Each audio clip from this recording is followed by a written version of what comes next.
Back from the dead. Back from the dead.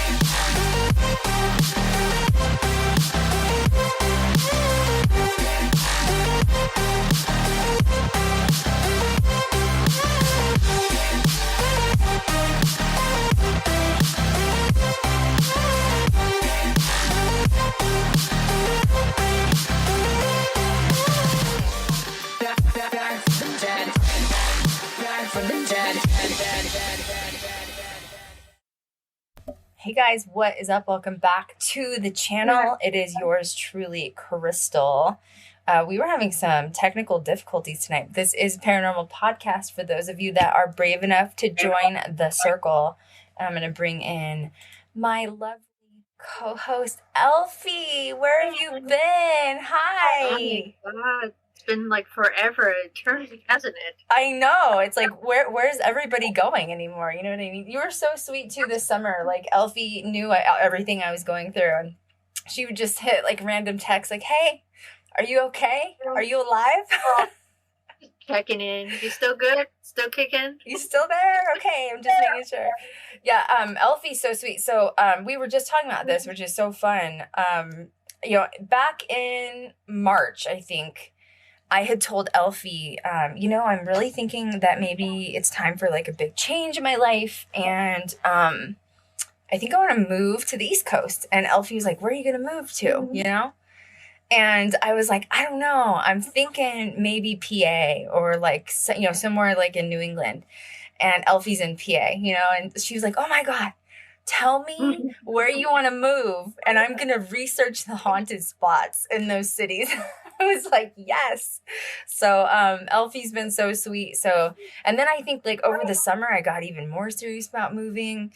And now we're always talking like, oh my God, I can't wait till I'm out there living. Yeah. And there's all this haunted stuff we can go do. Eilfie knows, all the fun PA like haunted stuff, right? Oh yeah. I mean, PA is chock full of it and everything. The necessities. You first check out what the haunted place is, and then you find about the house and the important stuff. The important stuff, yeah. I know we were just talking about a lot Appalachian Mountains, obviously, and I didn't know that up in PA there's like underground tunnel systems too, you said. Oh yeah, there's big caving system, and then also on top of that you have the mines and everything. So we have pretty much a honeycomb going on here. Wow, that's crazy. And there's probably all kinds of bats and creatures and God knows what's down there, right? We got creepy crawlies. I mean, it's the mountains. We have all sorts of creatures wandering around the mountains. Oh my gosh. Yeah, so I can't wait to be out by Eilfie. So I'm narrowing it down. We were just chatting about that too. I'm narrowing it down. I think I'm still looking at the eastern side of PA and New York. I really don't want to be more than 2 to 3 hours from New York. Just because if I I don't know if I'm going to still be, I work out of LA a lot, especially over the summer. I ended up having a lot of gigs out in LA. So I need to be able to access it easily through airport or whatever, you know what I mean? So I can't totally be out in the middle of nowhere, but I cannot wait to be East Coast with you guys. Like I am counting it down. I'm so excited. So yeah, plan is hopefully get out there and road trip it around. And hopefully, obviously I get to see Eilfie while I'm out there road tripping it. And I don't know, maybe we can go to like an asylum while we're out there or something, There's a few to go, and oh my goodness, you're going to experience like an East Coast winter and everything. I know. Well, yeah, I don't know what the difference is going to be because Colorado can be pretty brutal, lots of blizzards. So I don't know. I've talked to Kat. Like, I think that's why I don't want to move so far north with Kat. It gets a little bit more cold where she is in New Hampshire. It's a little bit closer to Canada. It gets icier. Like it's a lot more like icy, cold weather that you'll end up with. We do get like every once in a while flurries and whatnot. It can have brutal moments, but I mean, not quite like what I've heard about with like the mountains on mountains you were telling me about. Colorado can be rough. Yeah. Oh my goodness. I grew up there, so I'm used to it. You know what I mean? But like, yeah, there would be times a blizzard would roll in and it would shut the city down for like 2 weeks. Like I keep it's like The Shining. It's like no, you're stuck. There's no way. Luckily, I lived in like it was like it's a suburb for sure, but like the suburbs are like on the foothills is what they call them. So I was on the west side, and like you can get as much snow there as anywhere else. You know what I mean? So. Yeah.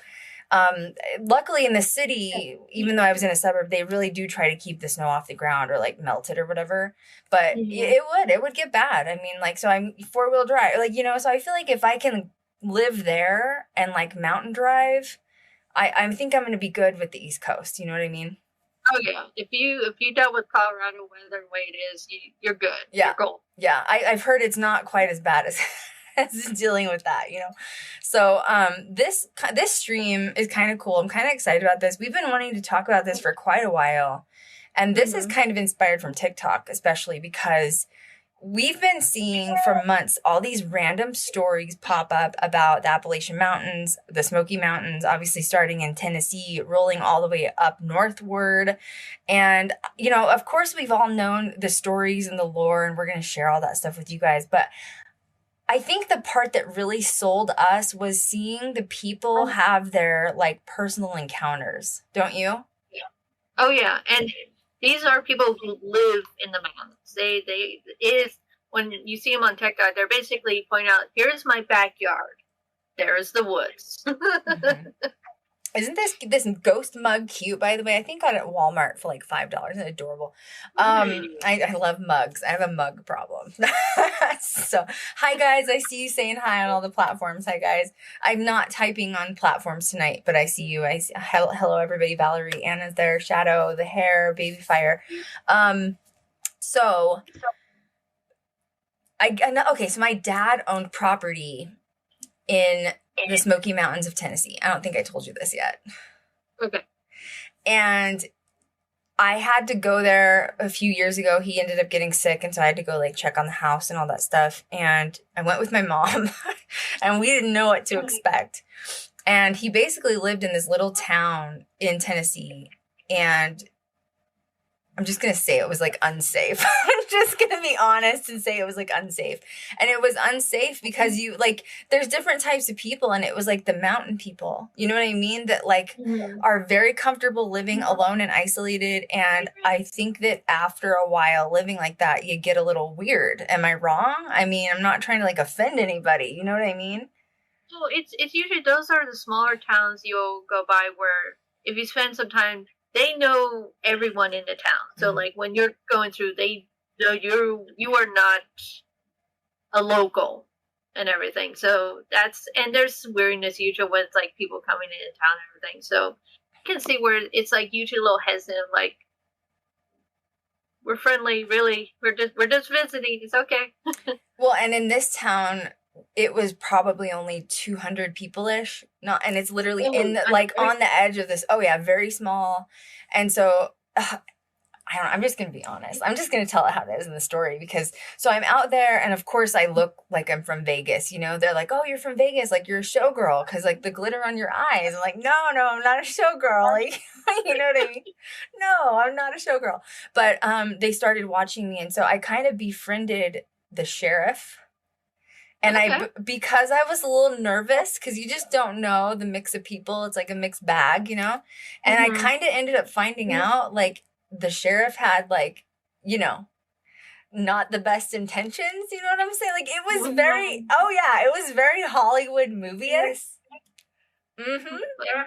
Oh, dear. Yeah, but it was still better to be friends with him. You get where I'm going with it? You know what I mean? Like, you still want him on your side, but you need to, like, watch, you know, all corners. Yeah, you don't want the local law on, like, you don't want to be on the bad side of it. You don't. And he was that, small town, you know, like, super small town, 200 people or less, you know. But, so he was, like, and he was this kind of sheriff where he's like, "Oh, honey, I'm so sorry, you know, your daddy, he's in the hospital. You know, if you need anything, you give me a holler. Here's my cell phone number. You know, you just give me a holler and I'll come on down here and I'll get you." And you know, so it was that friendly, you know what I mean? Like, we're in Vegas. No one's going to, I live in a city with 8 million people. If you ask someone for their phone number, they're going to be like, I don't effing think so. You know what I mean? You're like, what's the scam? What's the deal? How much are you wanting? Right. And if you call the sheriff, he's like, "I'm going to make a formal report. I'm not going to give you my cell phone number," type of small town. You know what I mean? Like, so the sheriff, it was interesting though, because like they had a Walmart there, and I'm telling you, like the smallest Walmart in the world, because like there's 200 people in town, you know what I mean? And most likely that is probably the only shopping center in all of the town. Like the Walmart is it. It was the only grocery store. It was literally it was the only grocery store. And by the way, it was very far from my father's house because I mean they're spread. You know what I mean? When we've been to those haunted towns. Yeah. Oh yeah. And so when I would walk in Walmart, and by the way, I tried to dress down. You know what I mean? I was like, I know I'm in a small town. Like, don't go in goth girl, you know, like, and it's still, people just stare. You know what I mean? Like, they just knew. And so anyway, the sheriff was like, well, honey, I'm just going to give you, you know, a few little tips because I know your daddy's house. And he was like, you know, the people on this side, they're real nice. You can trust them. But the people on that side, you don't want to be friends with them. And I'm like, okay. Oh my goodness. I don't know what's going on. And it was interesting because, and the sheriff also said, you know, honey, you're a young lady. You know, I don't know how old you are because it's none of my business. But he was like, you really shouldn't be down here in Smoky Mountain by yourself at night. And then I was piqued, you know what I mean? I was like, because I think, yeah, okay. I'll be like, why? Well, I already kind of knew. I mean, I understand why. You do, and like you get the vibe. For God's sake, Eilfie, you've done the coolest stuff. Like you've literally investigated Mothman. You know what I mean? Like you know what it is to get down in those barracks and like do weird things. And so you're driving through this town, my dad, and to get to his house, it's like literally like over the river and through the woods. Like you're literally like going over a mountain, like yeah. And you're going like, I had to go over a river. I had to go through like a huge opening of trees, like a meadow, like bridges. Like, I mean, and you're like, wow, like the houses are so spread apart. You know what I mean? This is what we call in PA the murder road. When it's the dark roads with the trees coming in at you. It was. Oh God, we're going to die. No, my mother, because my mom was with me, and she was like, we need to not be here after dark. Like, there's just not, like, the energy feels off. Something's wrong. We're in, like, how did your father live down here by himself? You know what I mean? Like, it's not safe. And so it was. Especially if you don't know how to get out of there real fast. Like, once it gets dark, it gets even worse trying to drive anywhere out of those places. And no lights. You're talking no lights. Like, there's no, but like, they're not dirt roads. Like, these were paved roads, but like, there's no lights. Like, you're in the mountains, period. I don't think people realize how dark that is. Do you know what I mean? Like, I'm talking pitch black. Like sometimes you can't even see the moonlight because the trees are so big, it's blocking the moonlight. Oh, yeah. I think we forget because it's a lot of times you forget that there's a lot of light pollution from either other houses or towns nearby that, like, or even highways that kind of come in. But, yeah, these are the backwoods where, unless your headlights are on, there is no light whatsoever, and you are in the darkness. And you're still going over the river through the woods, like the weird, you know, you're in the mountains, hilly roads. You can't see where the turn is coming from on the road because it's so dark. Like, so you have to drive really slow. Plus there's, wildlife. Like you're worrying about other things, bears, you're worried about deer, you know, like you can kill yourself hitting a deer, you know what I mean? And, so I was, this is the funny story, and I have to tell you this because I feel like it sets up the atmosphere for, like, you know, I'm in the haunted Smoky Mountains in my dad's house alone with my mom, you know? Like, we haven't even gotten to the paranormal part. No, we're not, this is not even the paranormal part. Like, I swear to God, it's not, like, that's scary. So we're driving through, and there looked like there was this building kind of off to the right side that looked totally, like, crisp, like, burnt to a crisp, you know? And I asked the sheriff, and I said, and the deputy was with him, and I said, you know, why is the building like crispy? Like, did it get burned down? Like, what's the story? Like, you know, and I'm asking because in Vegas, if something like that happens, you have to tear it down through like city ordinance. Like you have certain things you have to abide by to the city. You can't just leave it standing. And that looked like it had happened a while ago. He was like, oh, honey, you know what? You know, the Piggly Wiggly down the street, they were getting like more, you know, business, and there was competition with the owners. So one night, the family of the Piggly Wiggly, they just came over here and set it ablaze so that they wouldn't have any more competition. And I was like, wow. And I'm sitting here like, and I'm in this town with these people that are setting their businesses on fire. You know, you get where I'm saying? Like, what? True story. And so then I go down into the house in the wooded area, and by the way, my dad had one of the biggest houses in town. It was huge. And the nice people across the street were really nice. And they were like worried about my dad. And then the people that he told me to stay away from, I kind of just wanted to like keep my eye out and watch. Cause I'm sitting here like, by the way, these houses are not close together, obviously. Like these are very spread apart, right? Because you're in the Smoky Mountains. There's lots of land. I think my dad's house was on like 2 or 3 acres. I can't remember how much it was. Okay. And the people he told me to stay away from, he says like to stay away from these people. And I'm like, okay, well, like we're in the Smoky Mountains, so it's just not safe anyway. And I realized they don't even have windows in their house. There's no windows, there's no glass, there's no screens, and they literally just have like tablecloths hanging up for like curtains. And the part that confused me was, if you're living in the Smoky Mountains with creatures, why wouldn't you want to make sure you have windows in?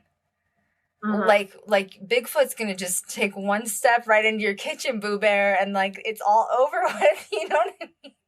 Or maybe Bigfoot lives there. You know what I mean? Maybe that is actually Bigfoot's house. So, I know. So we were down there. It started to get nightfall. And let me tell you, it is strange in the Smoky Mountains at night. If you've never experienced it, it is pitch black. It is silent. And you can tell when strange movement is happening because nature reacts. That's the only way I can explain it. And it's creepy. And, like, even the sheriff was like, there's just certain places in town, honey, that if we get a 911 call, we're not coming. Oh, wow. And he didn't tell me that, but, like, it was a big hint to me of, like, if you get yourself in trouble, we may not come down here, because it was a ways out of town, like where my dad's house was. So, anyway. That sounds like the note of, like, we'll come down, but probably at daylight, long after. Oh, he kept saying, he's like reiterating, he's like, you either get back into town at your hotel at dark nightfall, or you stay in your daddy's house and you don't come out. That's what he said verbatim. You lock all the doors. Yeah, and he was like, lock the doors. He goes, if anybody comes to the door, or anybody knocks at the door, or anybody knocks at the window, doesn't matter. Don't answer it. If someone's screaming saying that they need help, he goes, nobody's going to be out in these woods pitch black at night needing help. You don't answer the door. Oh, damn. And I was like, I was trying to hint, like, tell me more. Because, I didn't want to tell him who I was. Like, I'm a paranormal, right? You know what I mean? But he wouldn't. He was like, no. He's like, you just know if you've experienced, you just know. And I was like, okay. So my mom and I made sure we did not get stuck down there at nightfall. That's for sure. Because he was even worried about, like, don't have car trouble down there. Like, we had a rental car, but, like, just don't get caught down here. So anyway, that was another part that started my fascination. But Eilfie and I, in particular, we really started getting these TikToks popping up on our stuff. Cat's on. Hi, Cat. We love you. Cat said immediately no. That's what Cat said. Immediately no. Kat, I think I called you, didn't I, when I was there? I swear, Eilfie, I swear this happened. Like, I called her and I was like, something's wrong with this town. I need to get out of here. Jesus, it's not safe. Oh, God. Yeah. Well, especially if the sheriff is giving you that many warnings, you're like, okay, there's definitely, like, a difference between slightly, like, backwoods, not big population, but this sounds more like horror movie level of once the sun goes down, you're on your own. Yes. Good luck. Yes. and the worry that I had, or like that, the way I was interpreting him, Kat said, yes, you did call me. Jesus. See, so this is true. But basically the sheriff made it sound like, yes, don't call us after dark. I'm warning you now. And just don't bother. It was this energy of, like, it's not just the creatures in the woods, but it's also the people. It's everything. You know what I mean? Like, it's everything, and I'm warning you, and that's it. And I'm like, okay, great. So I didn't get to experience being in the Smoky Mountains alone. I asked my dad about it, too, because he lived there by himself. That was, like, their vacation home for my stepmom and stuff. Mm-hmm. And I was like, he's like, he believed in paranormal. He believed in the other side. He believed he encountered stuff. You know what I mean? He also grew up in, like, very rural farms in Oklahoma and the South, and he experienced things there too. And his answer, like, he would never really give me definitive, like, conversations, but it was just like, oh yeah, there's stuff in the woods. Oh yeah. Like, you just don't mess with it. And I would be like, well, like, what is it? Like, you think, like, is it Bigfoot? Is it other creatures? He's like, it's just everything. It's UFOs, it's alien. He's like, it's everything. I'm like, but what's everything? I need to know. I need to know. And the big thing is I believe knows too. It's one of those, like, it's all this weird stuff, but it's one of those, like, all you need to know, like, the mindset usually is all you need to know is don't go out there, keep the doors locked, don't go following after lights or people talking, like, just don't get into it because you might not come back. That's why they probably look at you going like, why do you need more information? You don't need more information. I'll give you more. I'll give you even more tea. So my dad, you know, obviously he's staying in this house by himself, and I'm freaked out for him because I'm like, now that I've seen where he's at, I'm like, why the hell would you want to live out in the middle of nowhere in the Smoky Mountains like this? Like, who does this? It must remind him of his childhood or something. You know what I mean? Like, but he was like, oh yeah, you know, like, he knew we were staying in a hotel, but he's like, if you want to stay at the house, you know, feel free to stay at the house. And he was like, you know, listen to the sheriff. And by the way, the reason I had called the sheriff initially was I got lost and I couldn't find my way out of the Smoky Mountains. Because once again, this is GPS doesn't work. There's no, you know what I mean? Like, so I called the non-emergency line for help because I had no idea where I was.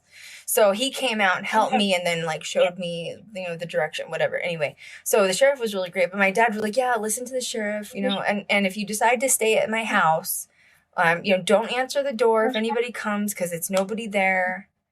And like, I'm like, but what if it's somebody that needs help? He's like, nope, you don't answer the door. If somebody needs help, you just tell them you'll call the police and they'll be there. And I'm like, that's so creepy to me. And then he was like, and at every door, you know, like underneath the floorboard, like if something happens, I have a shotgun at every door. Oh, wow. And I was like, excuse me? Like, what?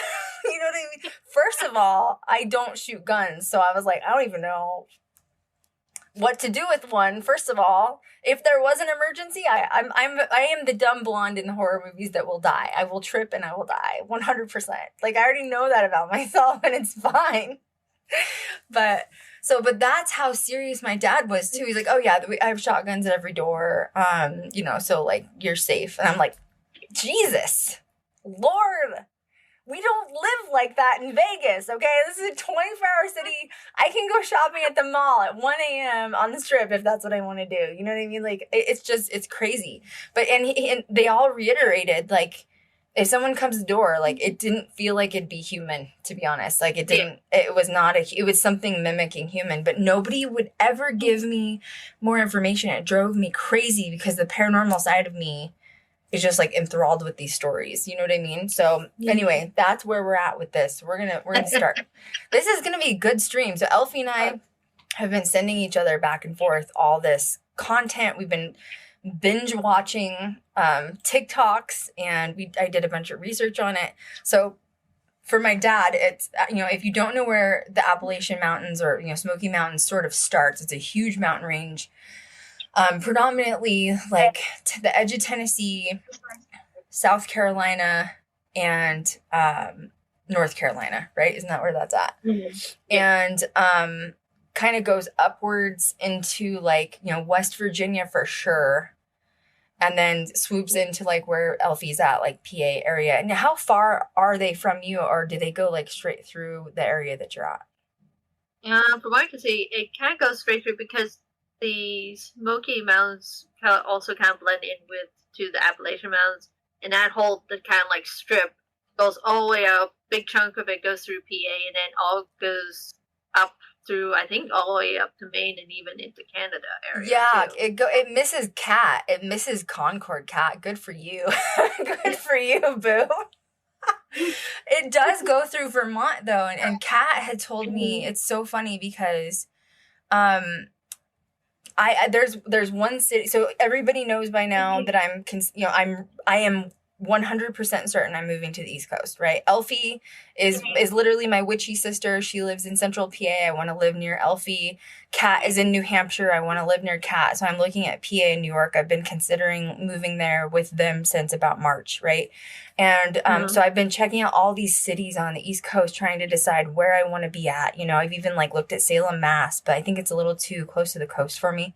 But there's one city that I love in Vermont, and it's called Woodstock, Vermont. And the reason I love it is it just looks like Halloween town, like literally just looks like Halloween town. Okay. And Kat was like, okay, you know, there's a couple cities in Vermont, but like everything else you need to avoid. And I'm like, why? And she's like, hills have eyes. Hills have eyes everywhere in Vermont. And I'm like, okay, Kat, okay, I get it. And I started researching more about Vermont, and that's when I found out that actually a lot of like UFO stuff happens there, and black-eyed children. And it's interesting because that all goes back to the Appalachian Mountains moving right through like the whole freaking state of Vermont. And I didn't put two and two together. So I just find that really interesting now that I've been doing my geography, you know what I'm saying, from moving. Although I think that it's more of the, I mean, I know you're saying PA has had its haunted stuff, but it does seem to me that it's more of the low populated areas where this stuff is at. So like Tennessee, West Virginia, Vermont, like very low populated areas, like deep into the mountains. I also didn't realize, like my dad used to tell me he loved this area because my mom's Cherokee and I'm part Cherokee. And my dad loves like Native American lore. Like he fell in love with my mom because she's indigenous. He's always appreciated culture. He was really actually excited to have a child that was half indigenous. I know that sounds crazy, but he was. He just loves it. And so he used to get really deep involved in all of the indigenous lore that's a part of like Tennessee. If you trace back like the Cherokees, they go back to like Georgia, South Carolina, that whole area.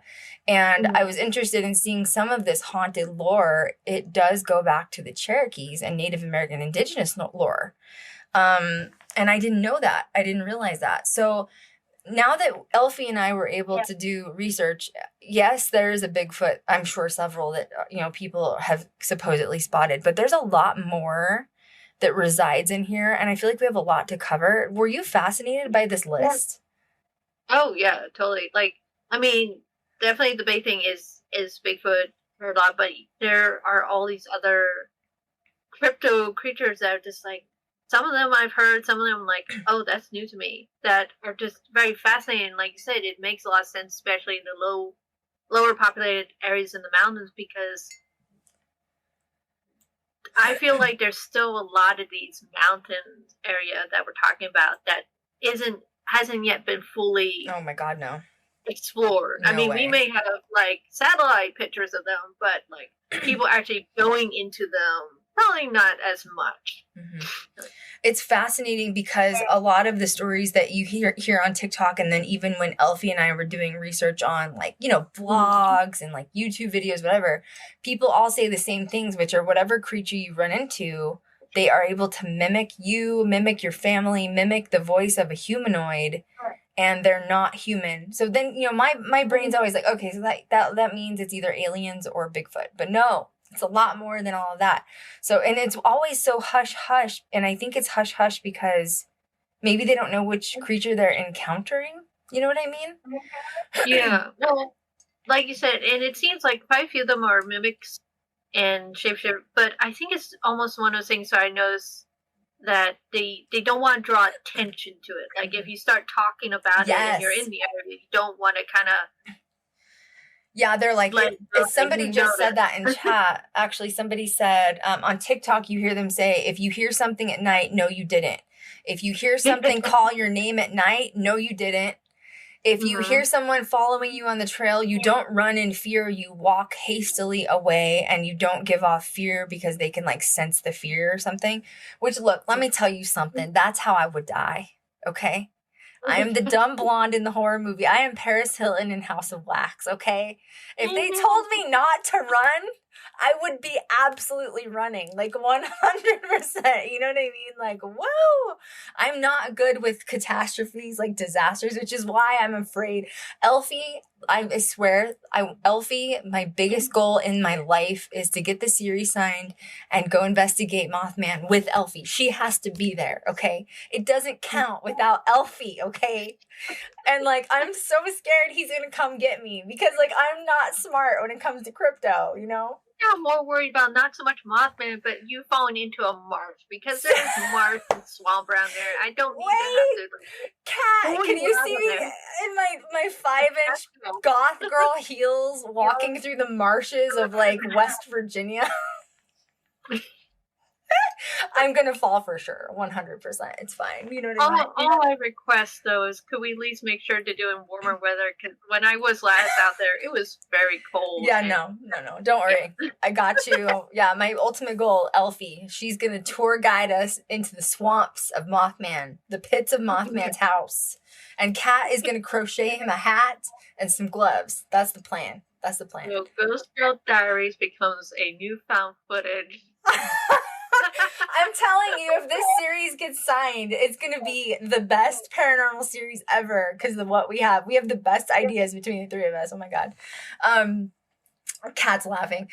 So let's start with the first sort of creature. Do you want to cover the first creature? Because I think this is fascinating because once again, we're hearing the stories on TikTok, but nobody's telling us what's out there. And the only thing that my brain can go to is either aliens, UFOs, black-eyed children, or Bigfoot. And it's more, guys. Supposedly there's a list. Do you want to do the first one? The Wampus Beast? The beast. The black feline beast.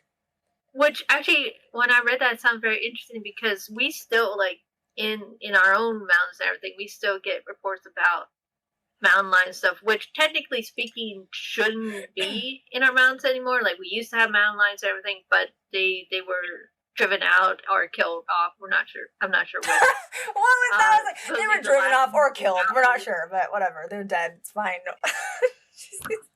Oh, we used to have Nittany Lion Mountains, but then unfortunately we then apparently went and hunted them all because yay mankind. Oh, really? We have cougars, mountain lions in Denver. And we get them in Vegas, actually, on the outskirts. I live in Summerlin, and we get them every once in a while. A mountain lion comes hanging down in the streets, literally Vegas. Oh, like, joy. Yeah. All we have to do with is bears coming down from the mountains. Ugh. We had those in Colorado, too. Those are scary. Mm-hmm. They actually walk into the Stanley Hotel all the time, black bears, brown bears. Yeah, they do. Oh, wow. They'll just walk right in, and then you see all the staff screaming at everybody, like, duck, run. And, like, the bear just walks through, and they have to wait till it leaves. They're smart. Nose yawn out or something. Yeah. So this one is a large, black, feline-like creature. So it's, like, cat-like, but not necessarily a cat. It's spotted around the Pleasant County, West Virginia. They call it the Wampus Beast. They said it's about the size of a male lion, about 500 to 600 pounds with massive paws. They have a strong odor like a wet dog or skunk. So actually that sounds kind of like, I think it was in Swamp ape? Swamp ape? Yeah, swamp ape is what I was thinking. Like that very, very, very potent smell that you cannot miss. Wow. So it's like, oh, joy. And this is in Pleasant County, West Virginia, which is also an area that Mothman is spotted too. So West Virginia must be a hot spot for all these creatures, which is interesting. Yeah, it makes you wonder, like, is this, like you say, is this alien? Is this a crypto creature, like something we haven't yet discovered technically or even recorded? Have you you've been to West Virginia? Did you investigate? Yeah, you did. What did you think? I've been there too. What did you think of the energy there?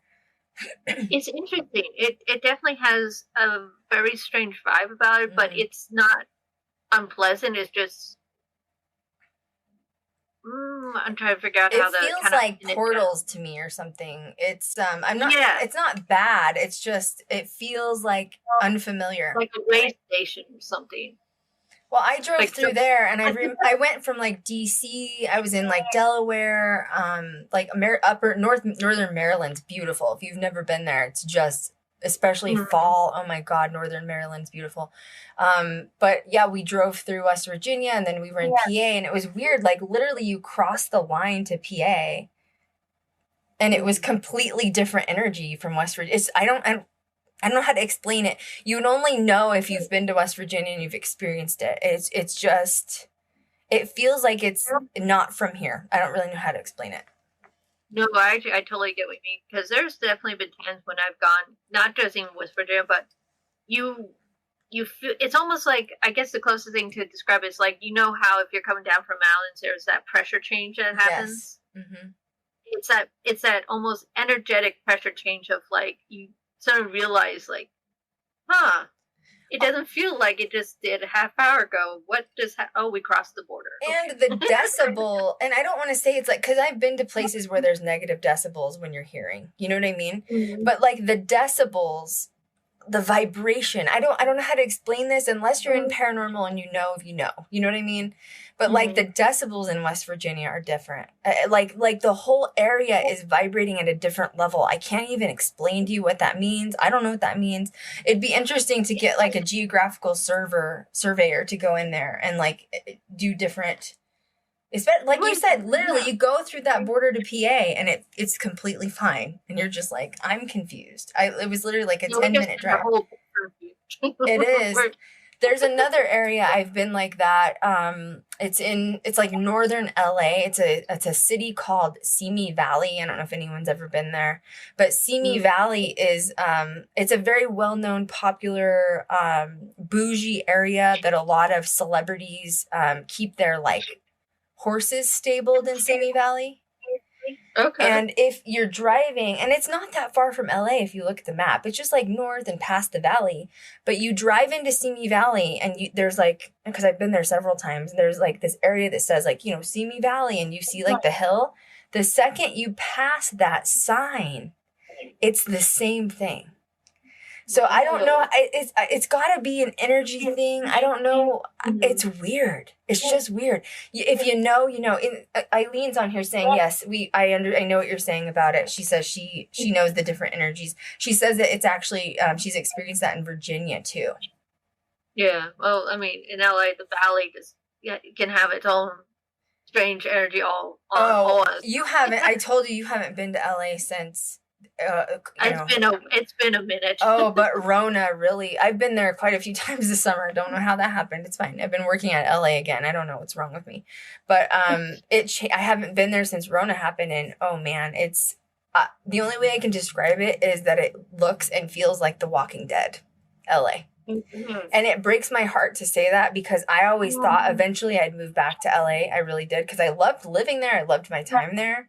Obviously, I'm still working out of there. I will never move there. I don't know how it's going to get fixed. The homeless population is unbelievable. It's just like every street you go down is just like either homeless people. And it's sad. I'm not saying it's not sad. But there's also just RVs packed, like back to back to back to back of 20 people living in an RV because everyone lost their homes from COVID. And it's sad, but I don't know how they're going to fix it. And it's like they're living in communities like The Walking Dead, like they protect each other, which they should, you know what I mean? But like, and the city can't kick them out because there's nowhere for them to go. I've heard Skid Row is like 30 or 40 blocks massive now. I haven't seen it, but I've heard it's really big. Even bigger. Okay. Oh yeah, I've heard it's huge. So yeah, it's just sad. But which you're right. Now the energy in LA has changed a lot for sure. For sure. It's a strange thing, especially for a place you think it should be so big and glitz and glamour, and then you see the other side of it. It's just like it's changed the filming world too. It's weird because I used to live there and I used to film. Obviously, I was a producer there, and it's changed that too. It's really weird. I can't really describe it. Like they can't film in certain areas like they used to because of the homelessness. It's just changed like the demographics, I guess, of everything. And people are moving studios. They're actually talking about building more studios out here in Vegas to like make up for that. Yeah, there's some strange things going in. I don't know what's going to happen. It's going to be interesting to see because the next 10 years or so is going to tell us what happens, because it's just, you can't recover with that. Well, LA was built in the 60s, 70s. There's nowhere else for anyone to build. So you can't build like low income housing for all these people to help them. So there's literally just nowhere for anyone to go. So it's crazy. It's sad, but it changed. In fact, I'm going to have a guest host on with me, my girlfriend, Ashley.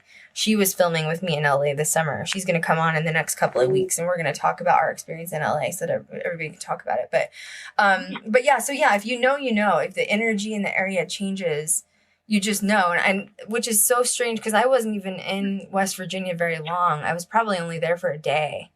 And I felt it felt almost slow-mo. I don't really know how to describe it. Like maybe you're walking through water, or like the energy, like the vibrations are so high. Is that a good way to explain it? Yeah, actually, I can see that. Yeah, I see what you mean. Because I know in some ways, like, especially if you go anywhere near the town with Mothman and everything. I can't remember the town now. Off the top of my head. Point Pleasant, right? Point Pleasant. Thank you. Yeah, Point Pleasant. It's a town that's on the rebound recovery and everything, because it was originally, like, I believe, a industrial working town, and then that slowed down and everything. But because of Mothman and the movie and the book and everything, and people's interest in the UFOs and whatnot, that has kind of brought the town back to life, I feel like, at least in the last few years I saw. But it, at the same time, it always seemed to be, that water slowness, but almost like trapped in a time period. Like it never... Bubble warp almost, or something? Yeah. Never moved forward into the modern era necessarily. Like once you cross the bridge into Point Pleasant, it just like, you kind of entered into a different time zone. It's true, because that area, it was like colonial, but it's weird because since it's a port, it's still modern. Yeah, you're right. I don't know. It's interesting. It's interesting. So, which also, if you haven't been to West Virginia, lots of mountains. Like, I mean, you drive through the highways and it's just mountains, like all the way up. So I can see how creatures could live there, because it's just packed full of like miles and miles of trees and just brush. Mm-hmm. So now this is one I didn't know about. The next one is Wolfman. So this is in more like Kentucky, and it's specifically in Wolfe County, Kentucky. I don't know if you guys, have you been to Kentucky before? Did you get to go to Bobby Mackey's or anything? I've not gone to that yet, though. It's on my list. I think I've been through Kentucky, but I can't remember if I've been in Kentucky for a long period of time. It's been a minute. I think I spent about a week there or so, 4 or 5 days. And I actually don't mind the energy in Kentucky. Lexington's beautiful. It's very historic. Mm-hmm. And then the time of year that I was there, which was like September, I swear the hills and the mountains looked like Avatar. It's the only way I can describe it. Is like the fog was raising, and like you couldn't see the top of the mountains, but then they were like peeking over the fog. You know what I mean? Like it was very Avatar. Beautiful, like blue, lots like green, like beautiful hills, like movie-esque. Like it really is beautiful. I didn't get that. Kentucky didn't feel the same as West Virginia, where it feels very like bubbled, but I can definitely see how something could be in Kentucky too, because you go to the populated areas and it's just like normal, like you said, like Point Pleasant, like modern, like Lexington, like although it's very historic, they have a historic district. It's populated. And then you go to the not populated areas, like where Bobby Mackey's is, and you're like, whoa, this town is like frozen. Like nothing has happened here for like 100 years, like literally, Mm-hmm. And so this Wolfman is part of Wolfe County, Kentucky. If you ever get a chance to go to Kentucky, especially in September, really try, because it's different. It's a different place, and I've been to a lot of places. So basically, they believe this Wolfman is about 500 pounds. He stands taller than like somewhat of 7 feet. He is bipedal, so 2 feet. He has similar wolf fur. And when he's been seen or spotted, they basically explain him as like being like a bear on 2 feet or a gorilla on 2 feet. Except he moves with like the elbow motion, if you know what I'm saying. And it's believed that he lives in caves in surrounding areas since maybe like the 1970s is when the sort of image of him started becoming reported. Which sounds like a much more recent sighting of any kind of cryptid, honestly, because some of these sound more like they've been seen for almost like a century or so, but this is a much more recent one. This has only been the last like 50 years. Well, and I get really fascinated with those specifically, and I have theories on this. It's just theories. Obviously, we can't prove it. I don't know how you prove it. But, like, for example, when you see an uprise in chupacabra in, like, Texas or... and I'm not talking about the coyotes that have mange, okay? I'm not talking about those videos. I'm talking about, like, the actual chupacabra where they don't see him, but they find their animals with, like, 2 punctures and, like, drained of blood. That's what I'm talking about. Or, like, Puerto Rico or, like, Florida. So when those uprisings, have you ever noticed, like, all of a sudden you'll get, like, 10 reports of, like, chupacabra, like, my farm animals have been, you know, mutilated, and then all of a sudden it disappears? My theory... which is where I think you could apply it to the Wolfman, is like extraterrestrial pets. Oh. Like extraterrestrials come down, they drop, you know, the chupacabra off to feed and harvest on these animals, and then it somehow is able to, like, keep the blood, and then they take it back up to, like, their spaceship and, like, investigate it or whatever. That's my Aquarius moon getting really deep, you know what I'm saying? And to me, like, something like the Wolfman, like, you're right, where did he come from? There were spottings of him since the 1970s. That's not that long ago. That's not even 100 years ago. Was he an extraterrestrial that, like, got left behind, you know, and now he's here having to, like, fend for himself in caves or whatever, you know? Like, you just have to ask yourself, where do they come from if they've only been having sightings for, 60 years, whatever?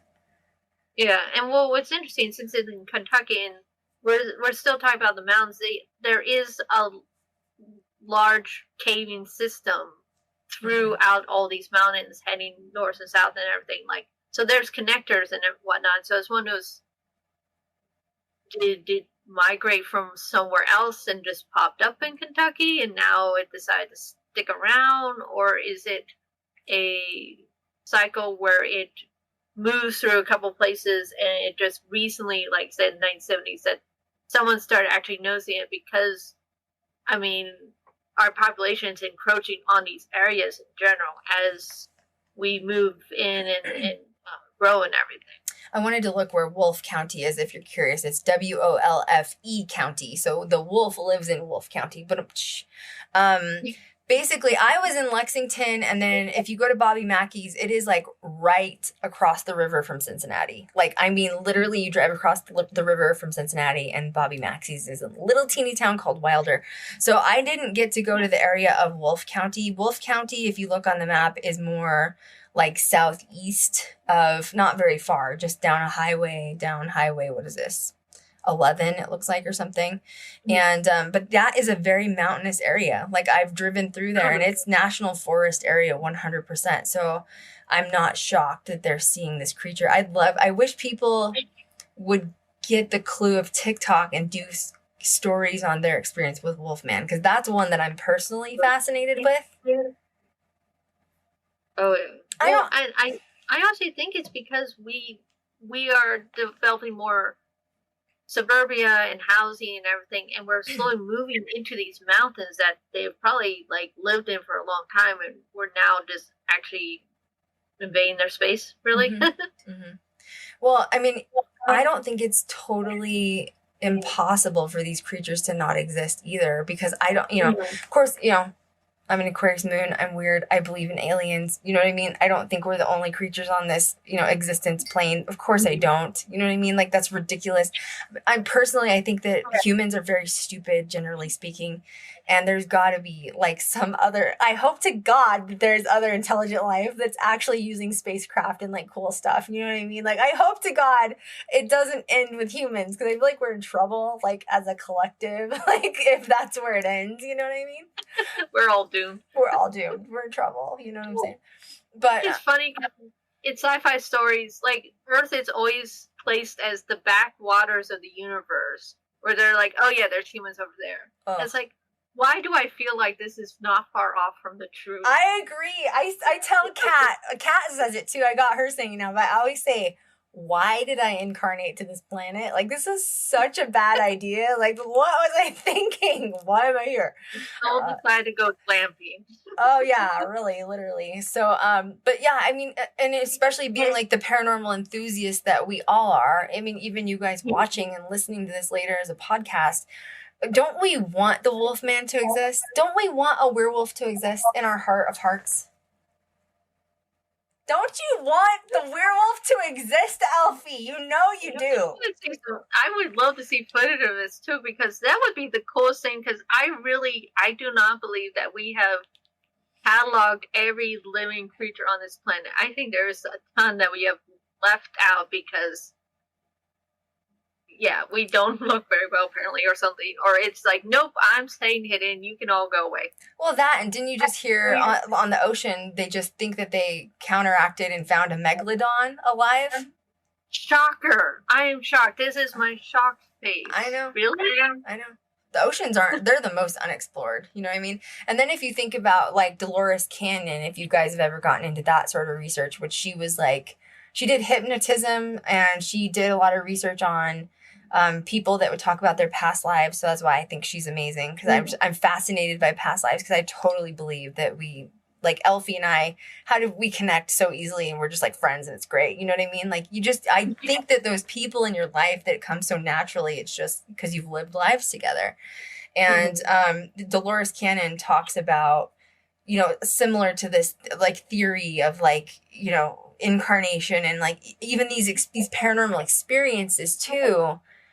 Why is it that some people have the gift to be able to communicate with the other side and some don't? Everyone has psychic abilities. It just depends on how much you're open to it, sort of thing, right? How much you're willing to access, how much you're allowing yourself to access to the other side. And I think that it really says the same thing with these creatures, don't you? Which is like, if you're living in the mountains, you're either going to be interested in understanding it or you're not. If you're not open to it, you're not going to attract it. It's similar like with people with aliens, right? Some people attract, you know, aliens and like alien encounters and others don't. Oh, yeah. No, I can totally see it. I mean, especially the ones that at least I've been noticing who talk about science are the ones who have been living there in the mountains for a while, who are just, they're comfortable there. They're adapted to it. They've moved there or they've had family there. So that makes sense why possibly whatever is around them in the woods is like, oh, okay, they're here. You're one of us, or at least they don't come off as outsider, maybe. Yeah, I've seen some stories though where people have said like that they live in the Appalachian Mountains or whatever area you want to call it. Let's say it's just like a very hidden area that's not populated.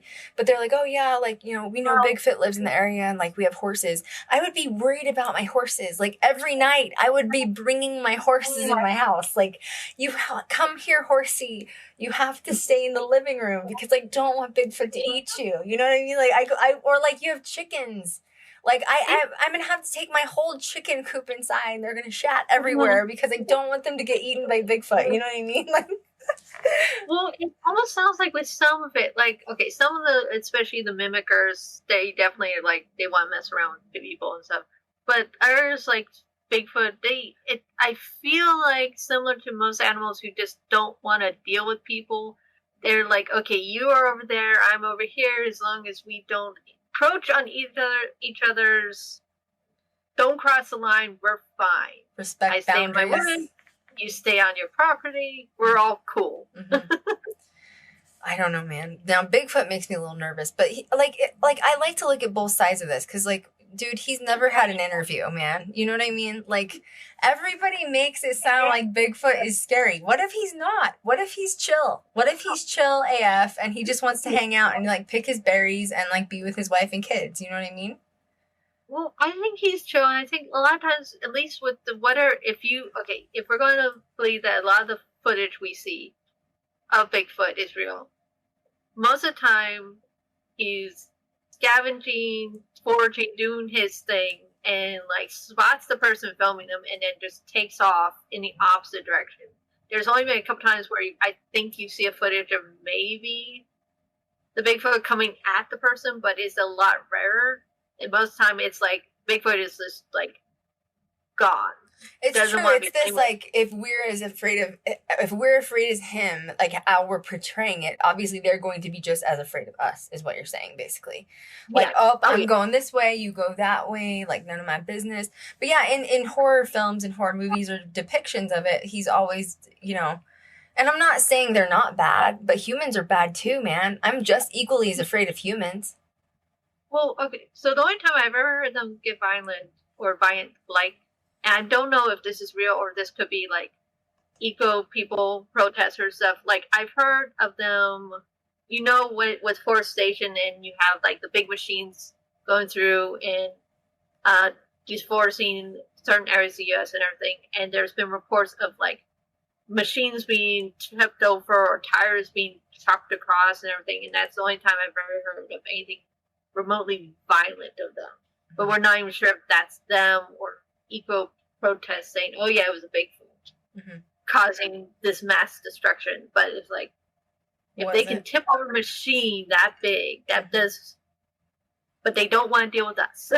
Yeah, but you know, another question I always have though is like, after all this time, if Bigfoot does exist and all these people have claimed to have encountered them, and America is so gun hungry, how come one hasn't been killed and brought in? Not that I'm saying I want that to happen, because I just think you should just hashtag free Bigfoot. You know what I mean? Like, leave Bigfoot alone. Don't shoot Bigfoot. But like, you do wonder, you know, you know what I'm saying? Do you get where I'm going with this? Yeah, but I think Bigfoot is a lot smarter than we think, and I agree. has adapted and learned how to avoid us and how to avoid the weapons we have, and knows where to go and what not to do and everything. And I have seen those shows where they were like, "We're going to hunt Bigfoot." It's like, oh God, please don't. I hate those shows. Yeah, some of them, they're like in Alaska and they have like the lights off. They have night vision cameras and they're like, I'm sure it's just for like show. You know, I'm sure the producers are like, make it look dramatic. You know what I mean? Like, but they're like flailing their guns all over the place. I'm like, y'all are going to shoot each other. Y'all are going to shoot each other because you're stupid. But like, the thing that scares me about stuff like that is I'm afraid like a bunch of amateur kids are going to go out there and try to replicate it. And they are actually going to like accidentally shoot, you know what I mean? Shoot each other. Yeah. And when we say, when we say ghost hunters or whatnot, we don't literally mean hunting. We mean like investigating, finding evidence, not trying to get a Bigfoot pelt. Well, and why do you always have to like kill everything that you find, for God's sake? You know what I mean? Once again, what if Bigfoot just wants to have a conversation? Why don't you just sit down and give him an interview? You know what I mean? Give him a chance to talk, take him a cup of coffee. Maybe he'll just chill. You know what I'm saying? Why do we have to kill him? I'm just saying. So anyway, Bigfoot, that's why we're talking about this. So exclusive areas for this is Tennessee, Kentucky, Virginia, and West Virginia. Obviously, there's hundreds of eyewitness accounts throughout the Appalachian Mountains where he's been seen. It's not just one. They claim that there's many different ones of different status that have different colored fur, different heights, different. Some say they think they've seen children Bigfoot, daddy Bigfoot. Those are neat. Like, there's only been a couple I think I've ever seen the footage where they claim they basically like a small Bigfoot, and then of course, just like with any animal, it's like, great, if the baby's here, where's mama? Yeah, that's true. It's true. It's like a mama bear. Like, watch out. It's true. Some of them have claimed that they see glowing green eyes, in the Appalachian Mountains, and they do believe this is particularly Bigfoot. So it's just interesting. Obviously I took a lot of college courses. I'm hoping to finish my degree because I'm literally like 2 classes away from it. It's really sad. I don't know why I haven't done it. I'm really lazy. I just need to finish, like, rip the Band-Aid, you know what I mean? But if you talk with college professors that are, in different science departments, especially that study like humanoids or like evolution, they actually fully believe that Bigfoot exists. I've had several that have doctorates. Sorry, go on. No, go ahead. Go ahead. It's because it makes you think, doesn't it? Well, because I can see so you have Homo sapien, which is us, and then you have like The only other one everyone usually thinks about is the Neanderthal and everything. Mm-hmm. But there were technically many other species of humans or human-like that we assumed died off and were like ends up with just us. Like we were the last ones or we ended up on top in the evolution scale. But there were supposedly so many other different kinds, and I could see Bigfoot being possibly one of those that just adapted to basically avoiding us, probably. Mm-hmm. That was a big thing. I may not say this correctly because I can't remember. It was one of my professors we had like a huge discussion. Oh, someone, C. Weiss, you said you had a Bigfoot experience. Tell us. I'd love to share it with everybody.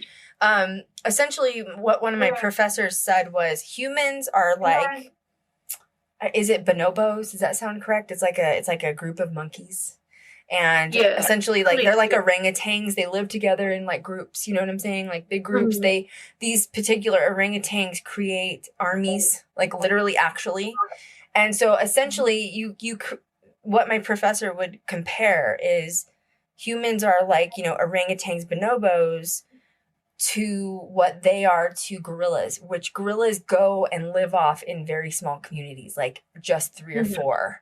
And that's what she would describe what Bigfoot is they would go, they're the gorillas to our bonobo sort of thing. You know what I mean? And so they go live in like communities of 2 or 3 or 4.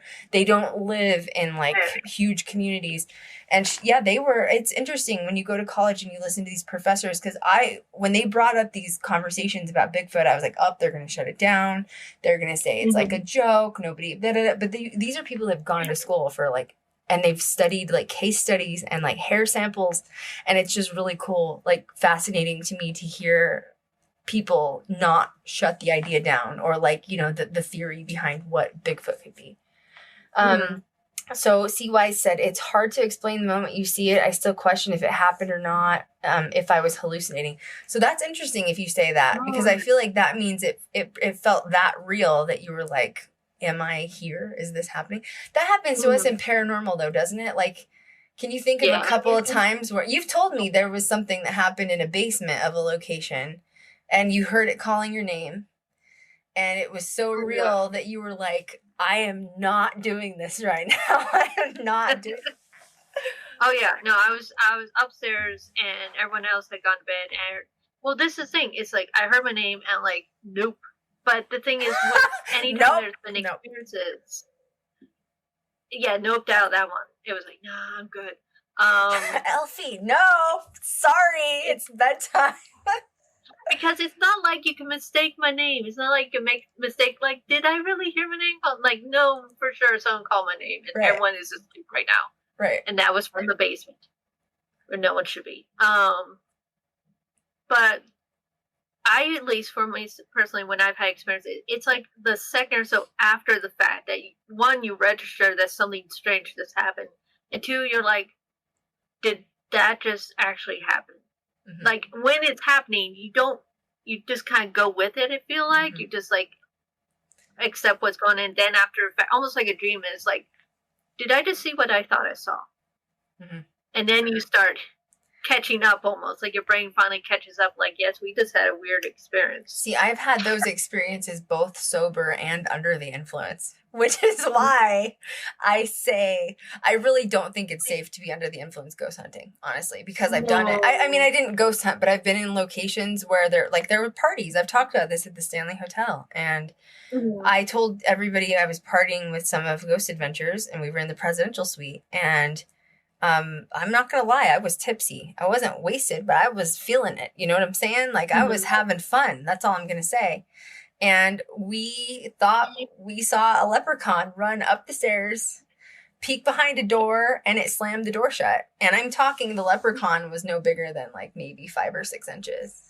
And I wasn't the only one that saw it, but I did that. I was like, we were all, tipsy, whatever, and drunk, whatever you want to call it. And it, like 5 of us saw it and we stared, and it was that moment where you're like, okay, so I've definitely had a few drinks for sure.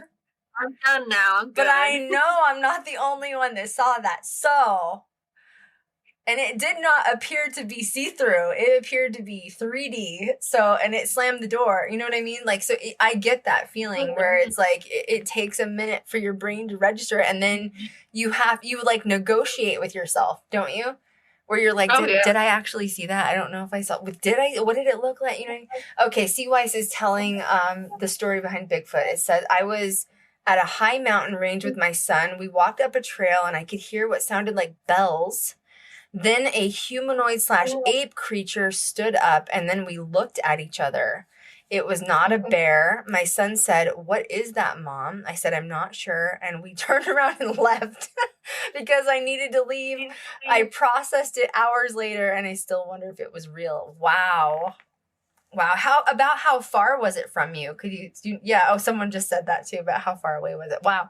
Can you imagine that? You're standing on a mountain, you're like, you know what? Bigfoot, bro, what's going on, homie? How are you doing? Cat would be like, I got a hat for you in the car, boo-boo. Got a scarf for you, chilly. What do you need? Wow, that's crazy. I can understand the shockness, because it's like you hear the stories, you see like the footage, you see pictures, but if you're suddenly actually face to face to it, even if it's like a little bit high, I mean, it's one of those, I can see where you would not be able to mistake that for a bear or any other animal. It's like, yep. Oh, she said, I'm looking at a Bigfoot. I still remember my 6-year-old son asking me what it was, ... It felt like time stopped when we looked at each other. It was small. I think it was a juvenile. I mean, that's specific. You know what I mean? That's specific. That's really neat. Yeah. I think it's even sort that you just like. But then I go into Eilfie's thought process, which is, where is Mama Bigfoot? Okay, like not far. That is definitely, because it's like, I don't know how old like the Bigfoots become, like once they're a certain age, do they go off on their own, or do they stick around? It's like, Eilfie! I can't! That was Eilfie's one-liners. All right, when baby Bigfoot gets older, about how old do you leave the nest? Do you marry a Mrs. Bigfoot? Okay, I need to know. We need to just have a chat. I need to sit you down. Let's have a coffee. Okay, I need to know what your timeline is. Like, family structure work. Like, what's... Oh my God, Eilfie. Okay, she said about 20 feet away. It was about 20 feet away. That's not far at all. Mm-hmm.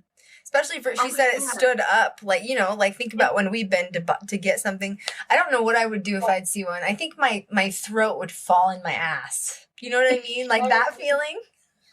I always think it's like, I feel like you interrupted the Bigfoot and just was probably just as shocked. I think I would be scared to know if they were like surrounding me. You know what I mean? Because you go first to the horror of like the thought of, you know, the horror movies with you know, Bigfoot's gonna eat me. You know what I mean? Like I am dinner. Interesting. Now I'm thinking about the raptors of Jurassic Park. Like, oh, I see the one in front of me. Now there's two on each side. I'm dead. I'm dead. Where's Blue at? Where's Blue? So that's interesting. That's really cool. I have family members that, you know, in Colorado and in Washington State that have claimed they've encountered Bigfoot. So I'm not really shocked by that either. And a lot of people say, oh, like, did you have a gun? Did you scare it off? No, my family doesn't. That side of my family doesn't use guns. So they were just walking through. And every person that I've known that has had, like, in-person encounters, they don't seem to, like, the creature doesn't seem to be aggressive. Yeah. It's like what you say, which is they, like, see each other, or even what C. Weiss is saying, you, like, see each other and then, like, turn away sort of thing. And then, like, that's it. So, she said a few things. She said the bells and how the black eyes and the hair was the strangest part. She says the one curious question she has is, why did I hear bells? Well, that makes you wonder if that's like the mimicking or something, right? That they all talk about.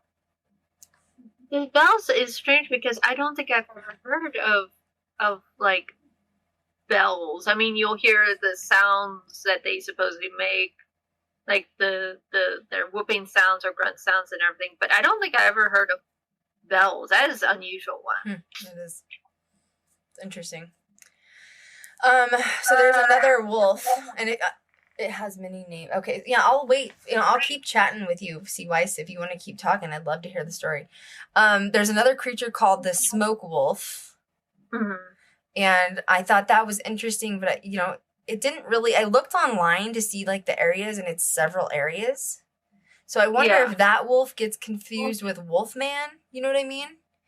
But this one, they say it's basically a massive canine, and it has like eyes that glow as bright as the sun. So that's like yellow/red. And there's been witnesses that have heard the howl or the scream on the property. That's what these people on TikTok seem to be talking about. If you're hearing someone howling or screaming, it could be this wolf man. Now, people that have encountered the wolf have said they feel pure evil from it, and like that they literally just kill for fun. Well, this one sounds a little more supernatural than, say, the Wolfman that could be just a crypto creature, everything. This one sounds more almost like those omens you hear about. The ones that, like, if you see it, that means, like, either yourself or someone in your family might pass away and everything. Mm-hmm. And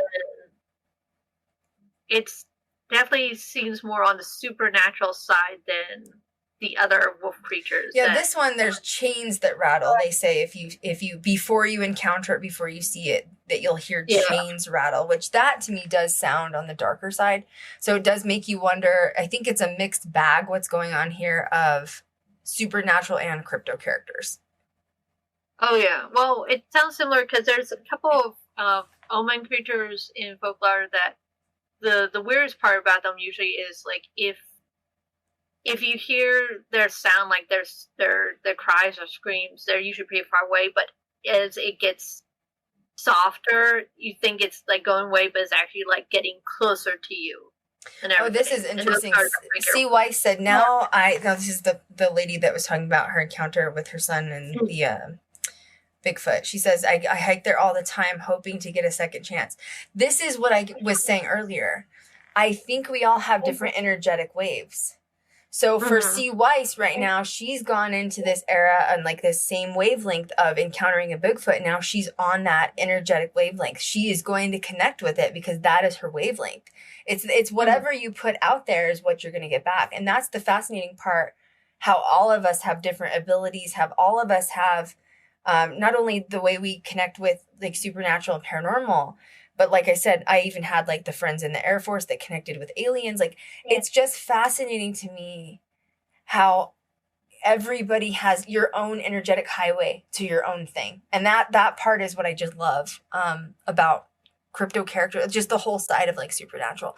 So now the next one is Mothman. Obviously, he's been seen at several places, including like the Ohio River, Point Pleasant. Now, Eilfie, I know we've talked about this before, and I'm happy to like briefly talk about it again, just because it's just like, this is what, like, I was so fascinated with Eilfie on Paranormal State, right? Because I don't care. I think it's just so badass that you got to go and, like, even experience the location. Now, you said when you went, it was really cold. Obviously, Mothman was spotted, like, in the 1960s. Sometimes he can be claimed to have, like, been, like, an omen. So, like, he shows up before something bad happens, like the Silver Bridge collapsing or, he was spotted at 9/11. They say he's like a 7 to 8 foot tall creature, 10-foot wingspan. He lives in the caves and the nests where Eilfie got to go, investigate. The question is, like, do you think you felt his energy? Like, you didn't experience anything firsthand, but you were down where they claimed he's been, where he's lived. How do you feel about that? Well, it was interesting because we went to the TNT fields where they have the domes and everything where they would keep the ammunition, I believe, during when it was still active, I want to say military base at the time. And this was also formerly a marshland, so it was being reclaimed as marshland, and the domes are still standing and everything. And it even, like, I've been there during the daylight hours, it has a interesting feel about it, like this strange quietness about it, like this very still energy to it that just, even when we went there at night, we went into the TNT domes and everything, there was definitely, we didn't have like big experiences, we had like some little ones with ship coffee and stuff, but it definitely at times felt like there was something watching or observing. What did Chip say? Because I guess I need to rewatch that episode. By the way, I'm going to toe Eilfie here. Eilfie is on Discovery Plus. That's right, girl. You ride that wave linked out, okay? You should be proud of that. She's on 100 episodes of Paranormal State, something like that. So they did just put that on because Discovery merged. So if you want to watch Eilfie, you get on Discovery Plus, boo-boo, because she is on there. I am so happy and proud of her. Anyway, no, I can't remember the episode. Now I have to rewatch it. So Chip was there. What did he, because I believe Chip's legit. I believe he's real. Obviously, you've worked with him a lot. What did he experience? I can't remember, because I remember he had gotten some messages because we were all standing in one of the domes, and I remember he got a few messages. I'm trying to think what they were. I'll have to rewatch it now. I forgot he was there. Oh, I love it. I think a lot of it was about being an observer, and I think we were asking questions about whether or not the Mothman was the cause of the Silver Bridge collapse or the cause of what people had experienced. Like, is it Harbinger? And what Chip was getting through was that it was more of an observer, and it's just been there for a long time. See, I don't think Mothman's bad either. And but I'm weird, right? I don't know if it's energy speaking, but I don't really believe all these creatures are out to mass murder all of us, or they would have done it by now, right? Let's be real. They've had the opportunity to do this if that's the way it is. I don't think he's an omen. I think that maybe it's a protective omen of oh my God, something is about to happen. But of course, humans are going to be oh, that's because it's demonic. And he took the bridge down himself. And it's okay. That was totally, I feel like that was more of a man-made problem there than a Mothman problem with the bridge. Yeah. Well, I mean, okay, so if you read the book and everything, you get about the UFO sightings, you get Mothman, you get the Men in Black as well that show up. So I always felt like Mothman was more extraterrestrial or interdimensional than maybe crypto, possibly, because it's such a big creature and it showed up, and then all of a sudden all these UFO sightings started happening and Men in Black started showing up, and this weird stuff started happening one after the other. And I keep thinking that this is more of an extraterrestrial creature that's just been around for a very long time, because I often believe that aliens have been interacting here for a long time, not just the silly ancient alien stuff, but just they have been probably here more often than we think. Oh, yeah, for sure. I agree. 100%. And I would hate to be stuck on this planet. Poor Mothman, bro. Do you want to come live with me? Let me help you. I wouldn't want to be stuck here either. Samples and everything. Yeah. Okay, wait. We have some updates on... So Jinzo, which is another one of my subscribers, said, it's interesting correlating back to... we're talking about Bigfoot again. When you're saying that you hear the chains rattle, and then... C. Weiss said, I heard bells. So this is an interesting theory, because then it makes you wonder is the supernatural interacting with the crypto? Does the other side know, to warn?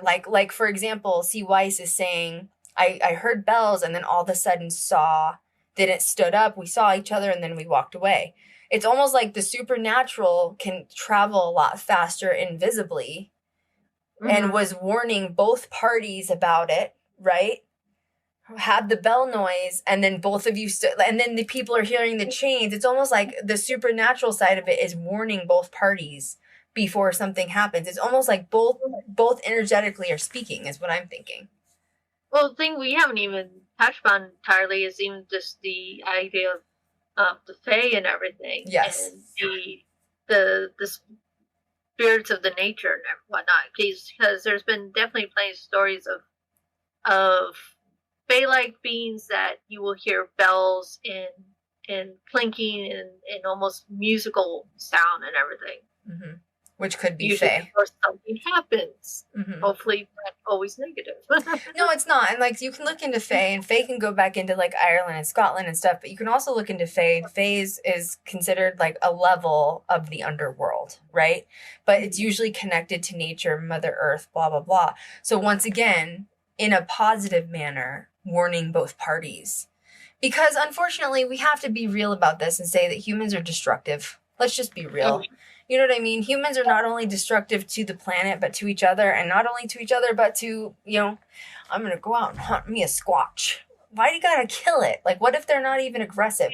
I understand protecting yourself in case you get attacked, but like, so many people just want a body, and it's just like, and that's kind of how they interact with other humans too, right? Let's be real. Let's just get the body count up. You know what I mean? So it's almost like, supernatural, the fae, the other side steps in, and they're like, let's not have a war, and let's just warn each other and back away slowly. And that's literally what happened with C. Weiss, right? She's like, I saw it. I was like, okay, we're going to go now. Like, so it worked. Mm-hmm. It worked. The communication, even though they weren't saying something physically to you, the bells and the communication and the warning worked. They still worked. So it's interesting how energetically we still vibe, and it doesn't even have to be me saying, hey, you're about to run into a squatch, just warning you. You know what I mean? And you still understood the message. Yeah.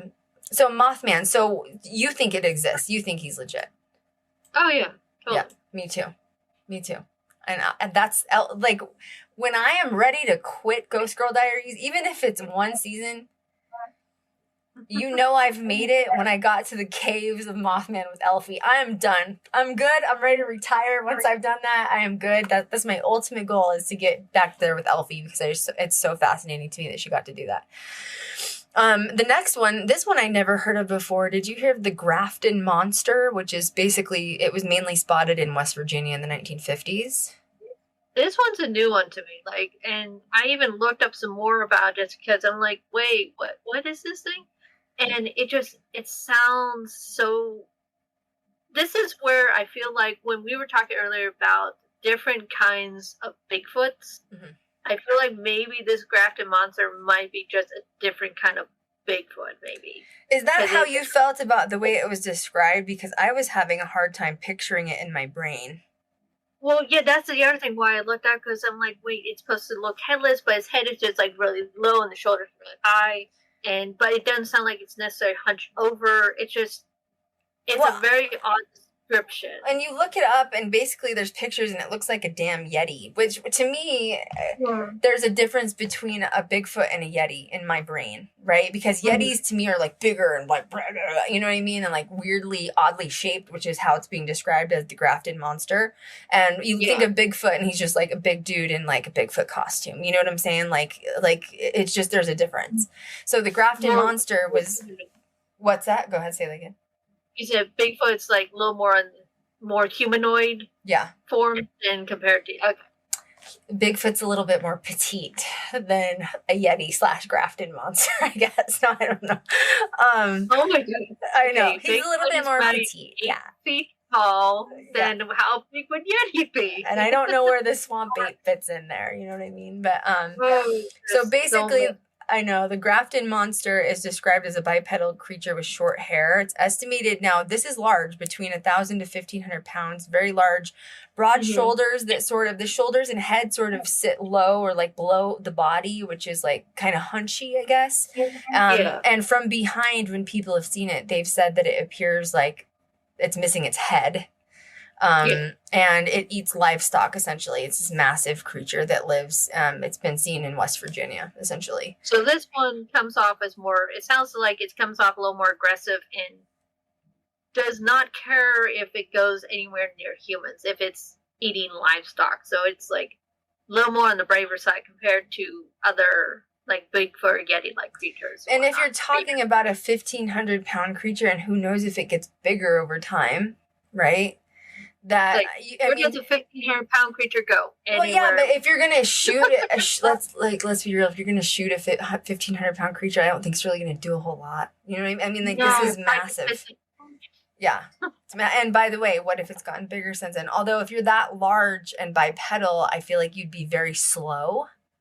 So I do. Also, when they say livestock, what do you mean? Like it eats the cows? Like it eats the horse? Like what livestock is this thing going after? And is there photos? And is there photos? And there's wild turkeys in Kentucky, in that area. I don't know if you... Kat says there's wild turkeys because she called me the other day and almost hit one. I remember that. No. I don't know if you guys have wild turkeys there. I know there's a lot of deer that run rampant through PA. Yeah, we got deer, we got wild turkeys, we get turkey vultures, we get bears. So yeah, we get the wildlife. And then more in the south side, they have like the wild hogs, that run through Georgia. Those three don't mess. Like, don't mess with the wild boar or wild pigs, because they are aggressive and even worse than the bears or deer. They come in big packs, and they'll Mm-hmm. take you out. And in Georgia, there's crocodiles, and they're dinosaurs, man. Like, those are, I don't mess with dinosaurs. Have you ever heard of Hogzilla? No. Mm-mm. Okay, so if you have time, look up Hogzilla, because it's this photo of this giant boar that was caught, and it was massive. It was like 3 times larger than the person who had it like hung up and everything. But it was this gigantic. Oh, I see it. Yeah. And it's like, that's what you want to avoid. They said it was 12 feet long and 1,000-pound hog that was found in Georgia. Yeah. Wow. So think of that at 1,000 pounds. Now think of this Grafton monster at 1,500 pounds. Jesus. Yeah, I mean, it's true. And on bipedal. Yeah, I mean, it's scary. The next one is the raven mocker. And this one I actually found really fascinating because I am Cherokee. And this is a Cherokee legend, the raven mocker. It's a shapeshifter. So, I mean, I don't know if it would be considered a... Would you consider it to be... What's the term I'm looking for? The farm that's in Utah, and like what's it called? What are the creatures? Why am I having like a brain fart? Oh, wait. Wait, are you talking about the skinwalker? Yes. Could it be a skin? Okay. When you say shapeshifter, the first thing my brain goes to is skinwalker. So, especially with indigenous lore, you know what I mean? Because that's a very legit thing. So, Cherokee legend, the raven mocker is a shape-shifting Bigfoot that stands at 7 feet tall with black fur, solid white eyes, which I found interesting. And this type of Bigfoot is believed to inhabit basically the southwest of Virginia, and it can shape-shift into any animal, any appearance, including a man or a woman. And in its human form, that's what's called the raven mocker, and it can lurk unsuspecting people, and it basically like removes your heart from your chest without leaving a mark. So this is the raven mocker. To me, sounds like that's where if you hear something in the woods and it called your name, no, you didn't hear it. Like, you know what I mean? That's what it sounds like to me. Well, also this is interesting because of the shifting into, it said, like you said, into old man or old woman and stuff. Like, I feel like that also falls into the lore of, like, if you see like strangers along the path and everything, and because you never know who might be human, who might be a supernatural creature as you're going along your way through the mountains and everything.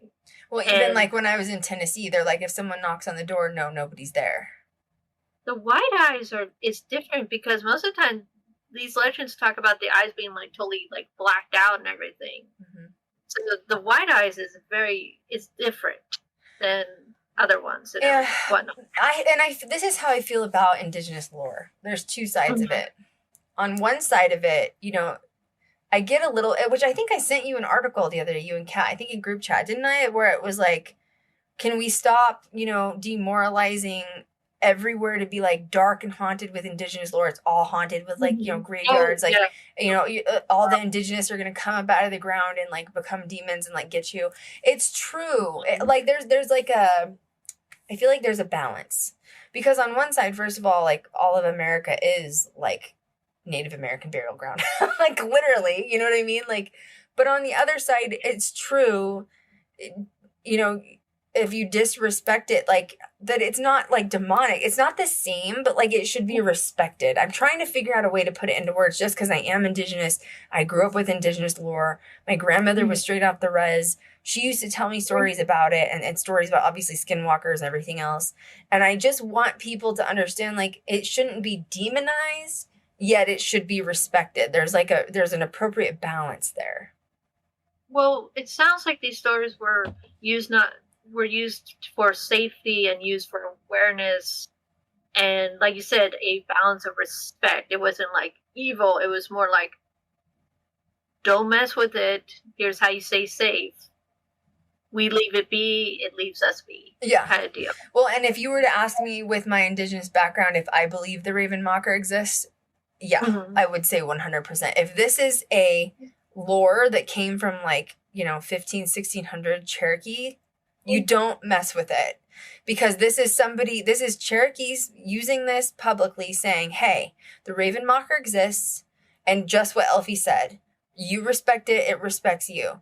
But it shapeshifts. If you hear it calling your name or turning into human form, whatever, respect it and walk away. Don't like mock it. Don't go after it. You know what I mean? Like there's a reason that these stories have been passed down for hundreds of years, and indigenous people don't mess around with these kind of stories. Like this wouldn't just be a made up story for sure. Like I have stories from my family that go way, way, way back. I mean, my family survived the Trail of Tears. You know what I mean? And there is a lot of trauma that comes with that, but it should be more on like the respected side. You know what I mean? What do you think about the Raven Mocker?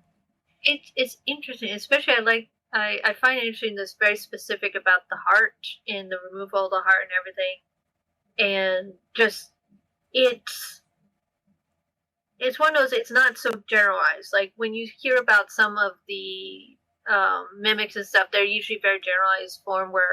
But this one, it has a lot of points where it's like, okay, I feel like enough people have actually encountered this, where it's like, this is what it looks like, this is what it does, and this is what it goes after. So don't do that and whatnot. So it's not just your general, oh, if you hear a voice in the woods, don't go after it. It's more like, if you see this, don't go near it. Someone asked about a skilly, which is a native poltergeist activity. I just looked it up. I'd have to do more research on it before I have an opinion on it, which I picked up an article. This is Cherokee folklore again. I mean, I am Cherokee, so I just wouldn't dispute it. That's all I'm going to say. I mean, I have all of my family's heirlooms from the Trail of Tears. I'm the only one that got them. I don't know how in the world my grandmother passed them on to me. I'm very, very lucky and privileged. And we have stories in there that I'm not supposed to share with people that are outside of Cherokee. And it's really because it's to protect our indigenous heritage. And like basically these entities won't come after you unless you have Cherokee blood or indigenous blood, whatever that is. And if I were to share these stories, it could come from me, whatever that means, if that makes sense. But this is very common among all tribes. The Cherokee Nation is one of the bigger tribes, which is out of Oklahoma, out of Tahlequah, which is where my family's from, most of my mom's side of the family. So if you're asking me about the skilly and native poltergeist, I just wouldn't doubt any of it, to be honest with you. But, we've also learned in paranormal over time with poltergeist activity that you can create it yourself. You can create poltergeist activity with your own energy. Kat's famous for that. She is. She'll come to my house, and if she gets really mad about something, because she's an Aries sun, she's a Scorpio rising and an Aries sun. She's got some fire, you know what I'm saying? She's got an Aries stellium like me. She's got some fire. And if she gets really upset about something, she will make lights go on and off in the house. She'll make doors slam when she's mad. I've seen it happen. So just remember that now that we've also studied and we have come forward with learning about energy and energy transmutation, that it is possible for poltergeist activity also to come from yourself. And, I'm not saying poltergeists don't exist, but I think that term gets thrown around way too much in our industry. Don't you, Eilfie? Yeah. I mean, you get scared because of the term poltergeist, and they do exist, a harmful entity or a powerful entity that we see the videos all the time on like Travel Channel where like the cupboards are slamming, open and shut in the kitchen or whatever. And they do exist. But like you always go, oh, it's a demon. It's 100% a demon. You know what I mean? Like it may not necessarily. And I think people also don't realize when you're talking about poltergeist activity, this is why I tell people not to investigate your own house. Because the minute you open that door and you start investigating your own house, it is going to think you have okayed for communication. So you're wondering why the cabinets are opening and shut. It's because it's like, hey, you said you want to have a conversation. Why aren't you talking? I'm right, though, aren't I, Eilfie? Like, you know what I'm saying, Oh, yeah. Well, it's one of those things of, like, it's one of those...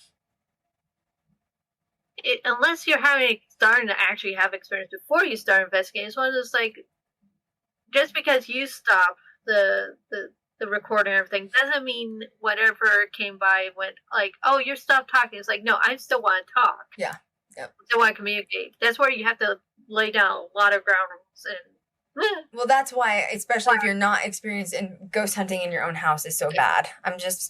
Because I'm not talking like, it's not just like what Eilfie said. It's not just starting a Ouija session or turning the camera on or using a digital recorder. It's going to be 3 a.m. when it's quiet because they think it's the perfect. Obviously, you just went to bed. You're relaxed. Oh, this is a great time to be like, yeah, I'm here. And you're like, what? You know what I mean? Like you're screaming, you're running out of bed, or they start moving the fan in bed. It's not necessarily to scare you. It's because you just asked them to communicate. And they're sitting there like, bro, you said you wanted to talk. Why? And now you're scared of me. You know what I mean? Like, and it's true. 90% of the time when you're ghost hunting, it's not something dark. And there was an investigator on TikTok that ran across mine and Kat's feed the other day, and I did not like what she said. I disagreed with her strongly. She said that entities know when they're dead. That is not always true. Kat and I have investigated, especially in Chloride or Arizona, where all these miners died of explosive, horrible deaths. And we got on the spirit box. We said, hey, like, not trying to be offensive, but you're dead, right? They're like, we are? Like sometimes they don't know they're dead. So I don't like when people says like, oh, or people say, oh yeah, they know they're dead. Like just let them be. Not always, man. Not always. In fact, that spirit box session that Kat and I did made us both cry because we were like, hey, do you know you're dead? And they were like, no, we're dead. Like what? Like what happened? Like there was a mining accident, like 100 years ago, bro. Like you've been gone for a while. And they're like, what? We're dead? And they're like, you can't see us. So like, I'm just saying, paranormal activity shouldn't be feared the way it is. But if you're going to investigate your own house, do not be shocked if at 3 a.m. your fan starts going off by itself. Okay. And it's because you asked for it. There's those, and there's moments where people are like, give me a sign, and then something like pinches them or pokes them, and they're like, oh my god, and they freak out. It's like, ask for a sign. What did you expect them to do? Yeah, it's true. You ask for a sign, and you don't always get the sign exactly when you want it either. Sometimes it will be 5 hours later, or whatever. Mm-hmm. And once you open that door, especially in your own house, you better be sure that you know how to end it or close it or remove it. You know what I mean? Yeah. And not everybody's comfortable with doing that either. Mm-hmm. All right, next one, Silver Giant. Did you see this one? I thought this was interesting too. The Silver Giant is a bear / a thing that can run on 2 legs, but they say it's on 4 as well. Mm-hmm. But when it stands, it's between 9 and 11 feet tall, and its fur is generally dark, but it's seen to have like streaks of silver running down its back. So that's why they call it the Silver Giant, but it looks more like a bear. All I'm picturing in my head is actually like a prehistoric badger or something. Yes. Yeah, me too. Although I feel like this one could be easily mistaken for an actual bear. You know what I mean? Because I've also seen like regular bears in Colorado. Like if they're injured or like their paws have been burnt or something, from like the pavement, they will walk on their 2 feet.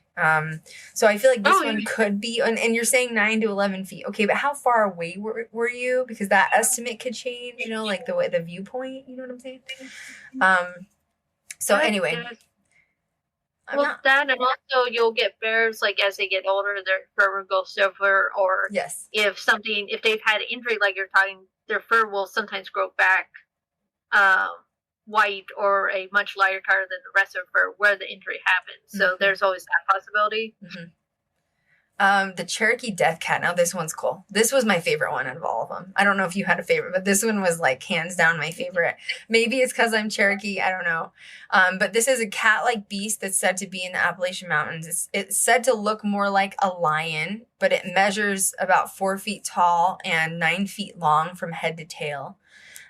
People have seen this creature sort of leap extremely far. He's an expert climber up like mountains and caves, navigating through the trees with ease. It's basically like Edward the vampire in lion form, essentially.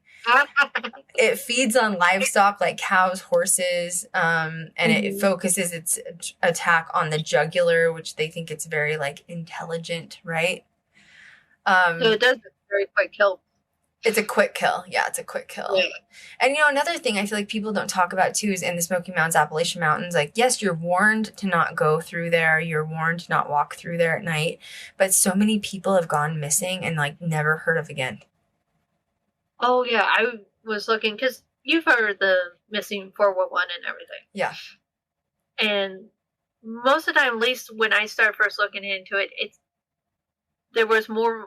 I was seeing more reports on the West Coast, but apparently there is a lot also through the Smoky Mountains, Appalachian Mountains, just as many as 401 through that as on the West Coast. And that was very fascinating to see how many reports there are yearly of it as well. A lot. And I think it's not talked about very much because it's almost like they don't want people to know, or they don't want to attract more people there to like go missing. But I think that the forests are so dense, like how do you put out, you know what I mean? Like a search party, like miles and miles of just nothingness. And like I said, even my dad's house was in a town on the edge of town and there was no service.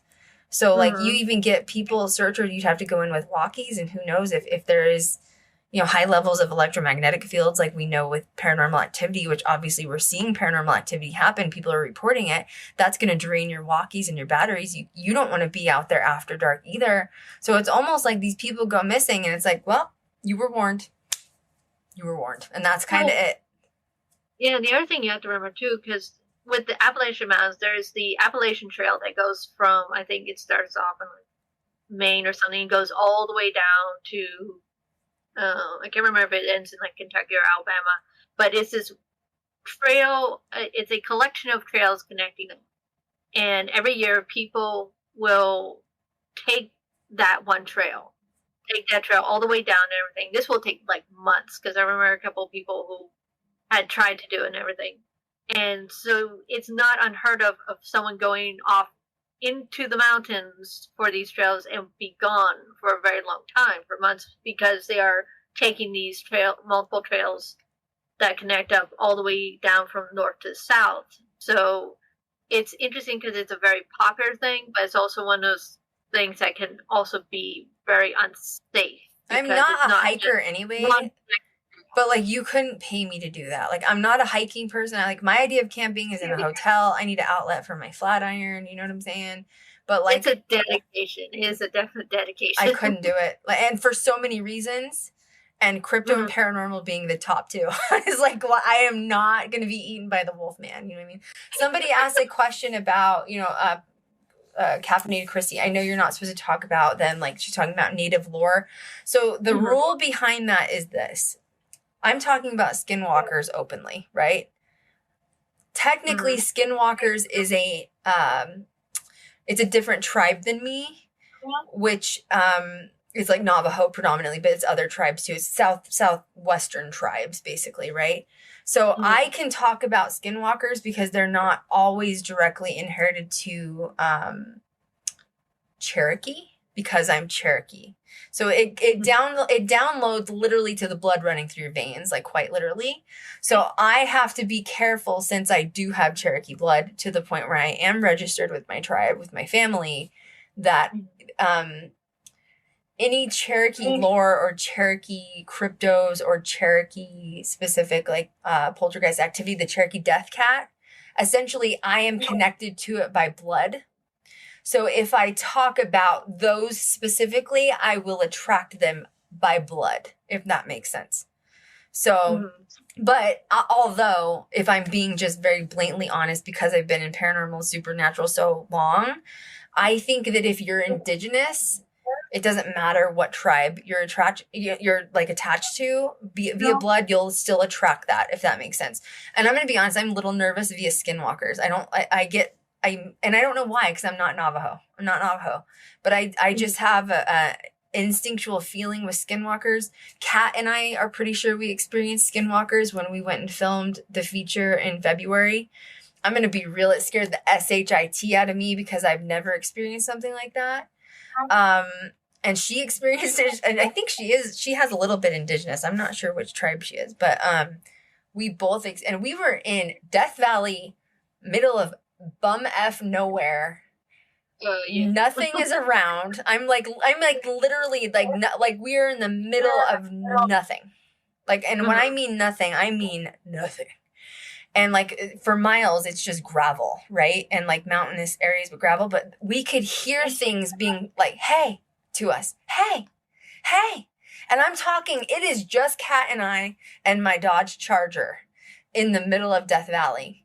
And it was like, and it would get closer. Like you could hear it get closer. You could all of a sudden hear like something running across the like gravel, and there's nothing.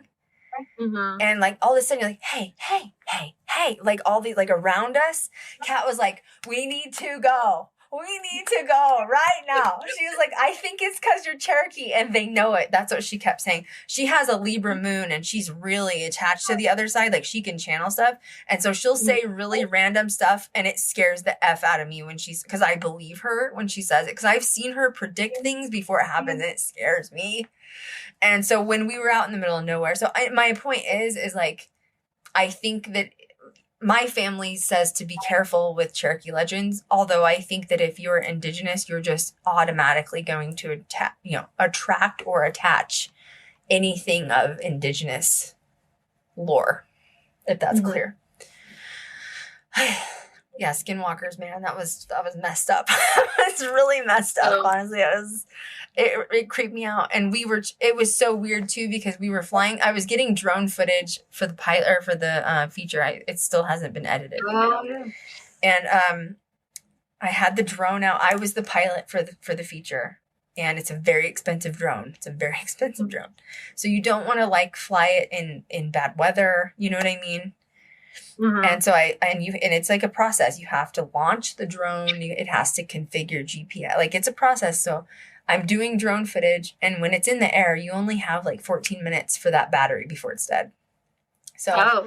And Kat is like my co-pilot, meaning like watch out for birds, watch out for cars. You know, like I'm looking at the screen and the drone. You need to look for all of our other surroundings. So as I'm flying the drone, she's like, Krystal, there's something here. And I'm like, what do you mean? You know, like, because I can't look. When you're flying the drone, it's an expensive piece of equipment. She's like, we need to land the drone and leave right now. And then I start hearing like, hey, hey, hey, hey, hey, like all around us. And she's like, we need to go. And I'm like, well, it's going to take like 2 more minutes to land the drone. You can't just like be like, okay, drone, land in my hand. Let's go home now. Like, that's not how it works. You know what I mean? So she's panicking as my co-pilot, which is not good. It's not good. You know what I mean? So all of a sudden when she starts saying like, there's something wrong, we need to go, the wind picks up. And the drone, which she thought was also supernatural. She thought that was like related to the skinwalkers because it had not been windy at all. And we'd been out there to just set up a drone takes 15 minutes. And so, and in that time you analyze the weather, like, are there clouds around? Is it raining? You know what I mean? And it had been fine. It was great for a drone shoot. And all of a sudden the drone's in the air and I was like, it's going to crash, and there goes like $3,000. You know what I mean? Like I'm waiting for it to wreck. And finally I was able to land it, but it was really scary. Yeah. Like I'd never experienced the skinwalker like legend before. And they were in these hills, I think, that had little caves very far up. And like, it was, I don't know, man. That was not funny though. That was not, I mocked skinwalkers before and I'm really regretting it because that was not cool. And we think they followed us all the way to, Tonopah, which was like a good 2-hour extra drive. Yeah. Cause we had experiences in Tonopah too. So it was not cool. The next one is Grimm's. Which is you talk about this one because this one was also fascinating to me, but I didn't like what happened to the dog. That made me upset.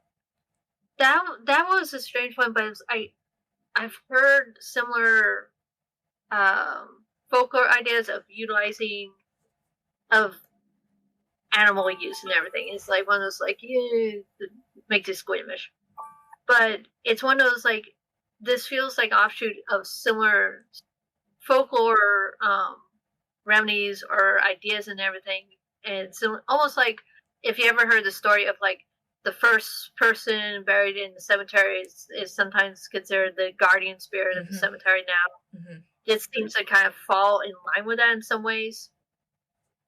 I think I even made a note more of like,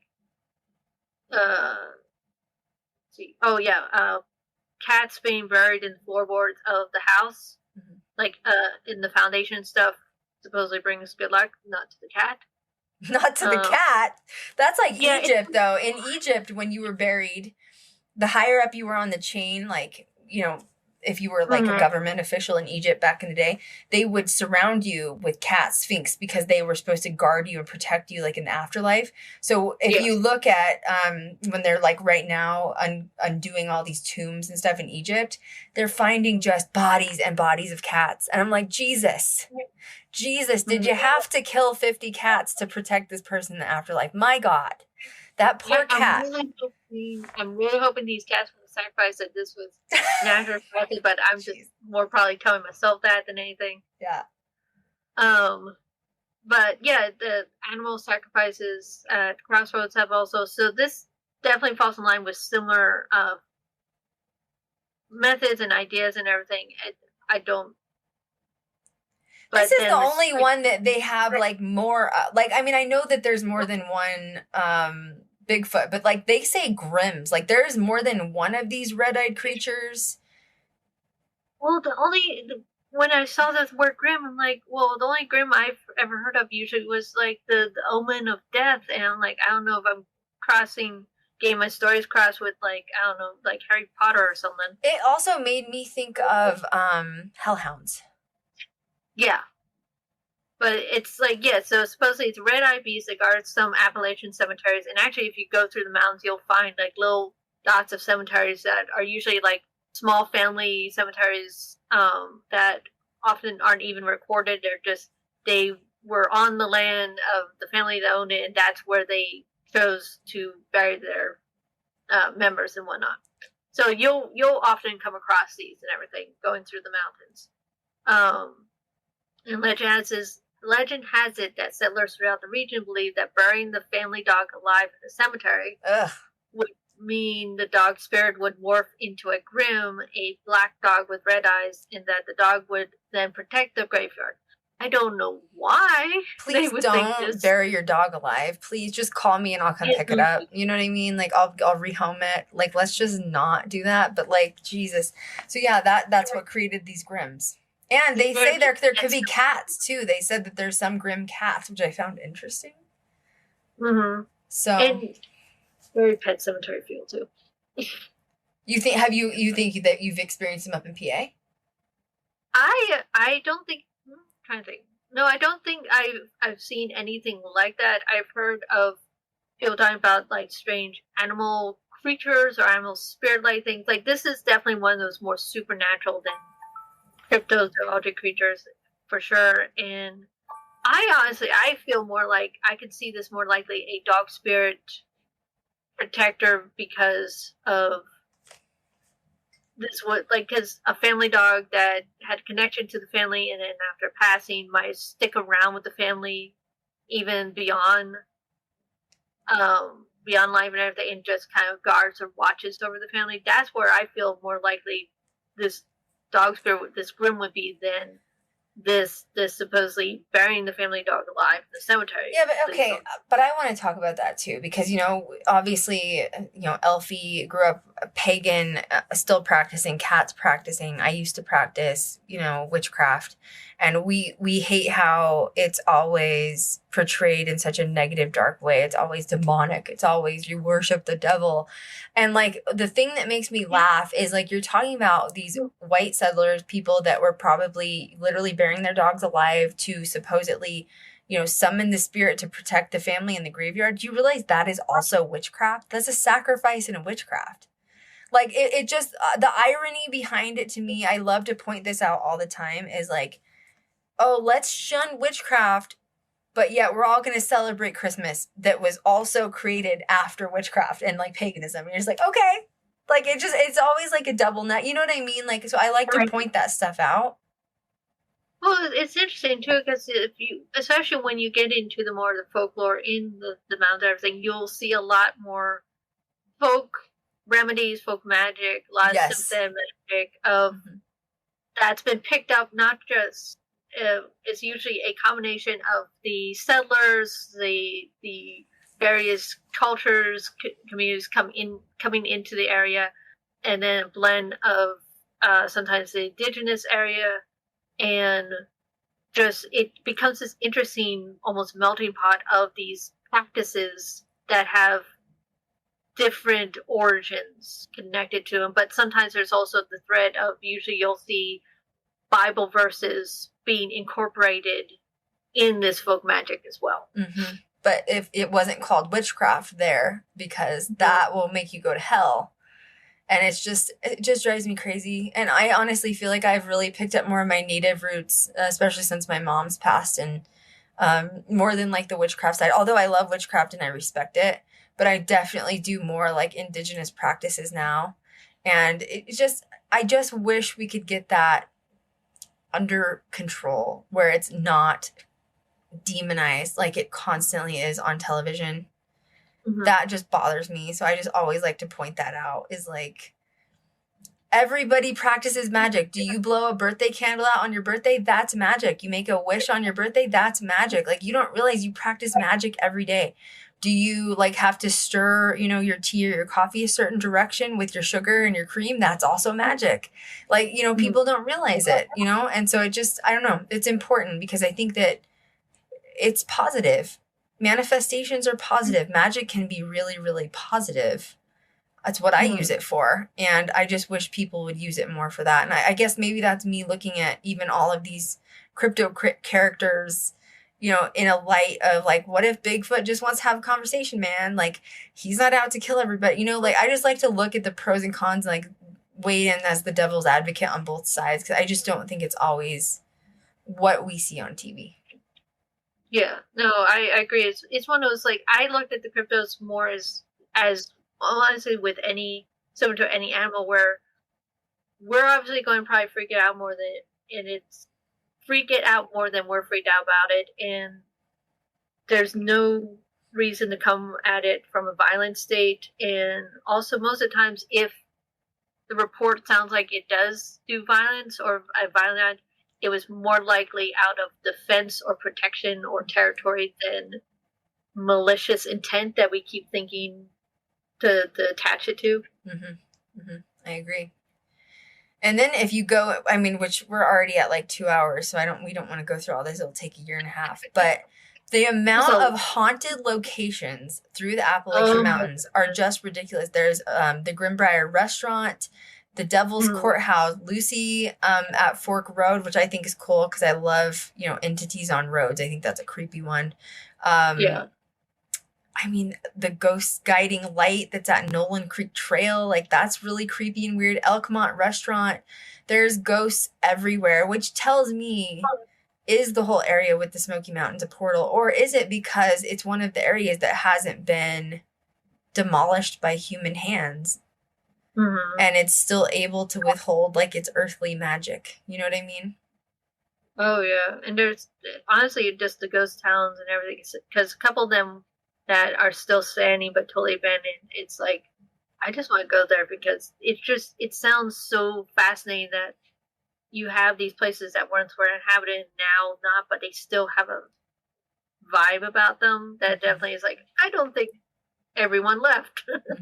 Now there's one more that I kind of want to talk about, and it's called the Spearfinger, which is a Cherokee legend. It's essentially, she's a female creature, aquatic feature, so I would assume maybe slightly mermaid-esque, but she's a shapeshifter, and she likes to eat children, essentially, is her gig. She's Spearfinger, which I just think it's kind of cool and weird. And once again, if you're talking about these legends coming from tribes, which are hundreds of years old, it's just fascinating to me. There's so many tribal Cherokee, my blood.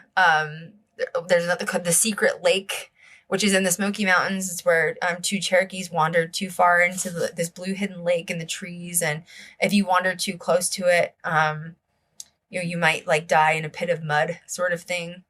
I don't know. I love stuff like this. It's really, really cool. There's a lot of UFO sightings in the Smoky Mountains. Oh, yeah. A lot. But it makes sense, too, because I feel like there's a lot of places where a UFO could probably hide or, like, store the spaceship and everything that no one would ever find it, too. No, it's true. If you were to land a spaceship in the Smoky Mountains, like, I don't know if, like, GPS would find you anyways. Like, once again, terrible service. Now, the last thing I want to end the stream on, just because, like, I know that people are thinking it and no one has said it, which is, there's also tales and legends of actual cannibals living in the Smoky Mountains, right? It's actually in all national parks. Like, we've seen those TikToks pop up too. The one article that we kind of found on it is called Beyond the Pale, the Albino Cannibals of the Ghost Mountains. And it's basically this tale of weird people that are living in communities. This specific spot is in the Smoky Mountains of Pennsylvania, and they live in isolation and they've learned like campfire and stuff, but like they will abduct people and they're very pale, and they use people for sacrifices as essentially like night walking bloodsuckers that like eat their prey essentially, or the child stealing cannibals of the mountains. So it's interesting. So I guess that's where even what I experienced with going to Tennessee, where even the sheriff was like, yeah, you beware of not only the people, but you also beware of the creatures, in the night. So I don't know. I find it fascinating. I'm really, really happy we finally did this stream, because every time I see these TikToks pop up, I'm fascinated by the stories, but it's like, I need more information. You know what I mean? For sure. I feel at this point too, when like you said before, when they're telling you don't go outside, don't follow if you hear your voice, just believe them, just trust them when they say that. Mine was when my father was like, "There's a shotgun at every door," and I'm like, "This just got serious." First of all, I don't even know how to use one. Let's start there. Yeah. And second of all, you're serious. And his house was huge. He had a wraparound porch on this house. It was massive. Oh my God, you guys! Like this house and stuff. This house, it's gone now. My dad my dad passed away June 7th, and he had a will. I'm an only child, so I was willed everything. So I've already gotten rid of all of everything's gone now. I was not going to go back to that house. Absolutely not. He left me several properties to get rid of, but that house in particular was formerly a doctor's home, and it was the only doctor in this area back in I think the house was built in 1801. It was very old, and it had, I don't know what my dad was thinking when he bought this, to be honest with you, because once again, my dad believed in paranormal and stuff. And this doctor, it was one of the biggest houses in the area. It was a wraparound porch. That's how big it was very, what do you think of when you think of, I want a house with a white picket fence and a wraparound porch and 3 acres of land? That was this house. Okay. It was that in your head. And very old. Haunted beyond words. So since it was this doctor's house in the Smoky Mountains of Tennessee in the 1800s, not to be morbid, but anytime people would die in the winter because they were in the middle of nowhere, the doctor built 3 cellars under this house that my dad owned, and they would store the bodies in the cellars until the ground was warm enough to bury them in the ground. So this doctor did everything. Like, he was, the surgeon, he was the dentist, he did everything under one roof basically. And he was also the mortician. And I was like, Dad, why are you living in that house? Like, there are hundreds of dead bodies under the house. What's wrong with you? And when I went there, because I had never actually seen it till he'd gotten sick, he must have had some experiences, which he never told me really much about any of them other than, oh yeah, it's haunted. That's what he'd say. But he had padlocked the cellars 16 times. I'm not even kidding you. And I would say, like, did you store anything down there? Like, is there, he's like, no, I don't go down there. It's dark. You don't go down there. Like, it's because that's where this doctor would store the bodies for like 3 or 4 months until the ground was warm. And, but he did, my dad had like 12 padlocks on each cellar door. There were 3 cellars under the house. And I had said, when I was there with my mom is as bad as me, you know, like she's gone too. And I've done the podcast with her, but you should listen to her. But my mom's like, we should undo the padlocks and go down to the cellars. That was my mom. But we couldn't find the keys to all, there were so many padlocks. We couldn't find the keys to all the padlocks. And I'd asked my dad, I said, where did all the keys go? The padlocks. I threw them out. Nobody's going to ever go down there unless they like, you'd have to get like a clamp jaw to, you know, cut all the padlocks off. So he was dead serious about, there were entities down there. I'm not saying Wolfman. I'm saying ghosts because of this doctor's house. But my mom and I would go in this house and it was so horribly haunted because obviously this doctor it was a massive house. So there was wings of the house. So like there was like the main living wing of the house. And then he had several other wings where like one was a surgical wing and one was the pediatric wing. You know what I'm saying? And you went through each wing of the house and it just felt like a totally different vibe. Like the surgical wing, like you knew a lot of people died in there. I mean, especially back in the day, think about it. Like medicine wasn't where it is now. And then on top of that, for that energy in that house to be in the middle of the Smoky Mountains was just like, I don't know what. My dad's like, oh yeah, you can stay in there. My mom, like, I don't think so. Okay. There's 3 morgues padlocked under the house. I am not staying there. Like no thing. And Bigfoot's outside. Okay. And the Wolfman's down the street. And no, I'm good.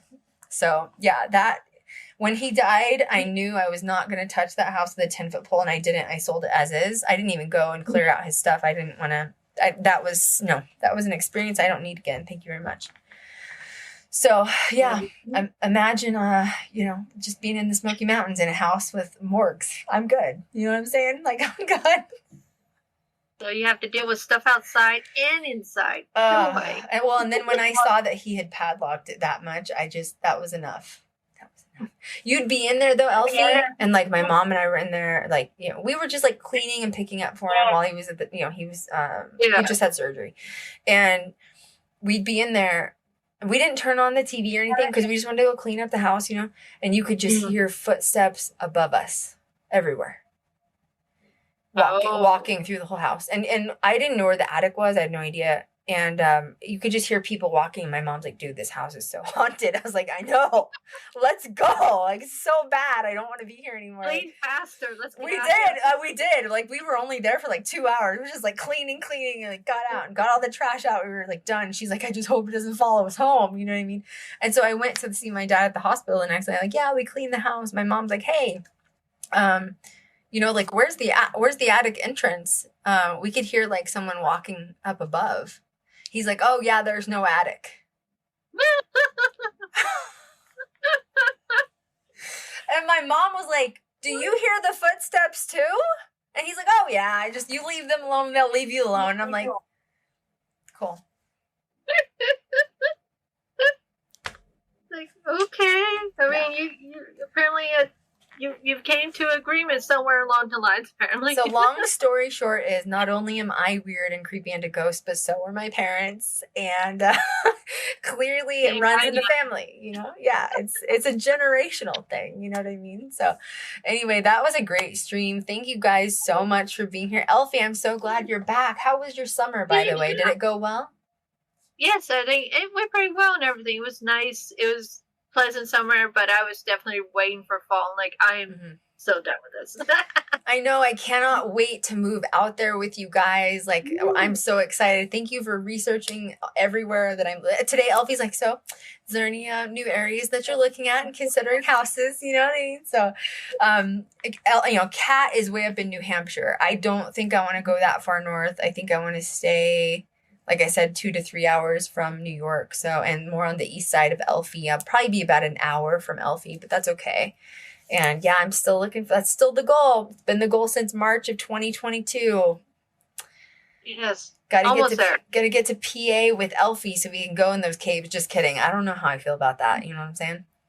I've never been a big cave person. It's one of those, like, if it's a big cave, maybe I'll go into a little bit of it, but I'm not a cave. I'm not a splunking person. You know what I'm saying? Like, I have seen people where they're like having to crawl, like, oh yeah, you just now crawl through this. I'd be like, oh, I'm absolutely good. not. If a spider gets in my hair, I'm done. I'm checked out. If a bat flies by me, I'm also done.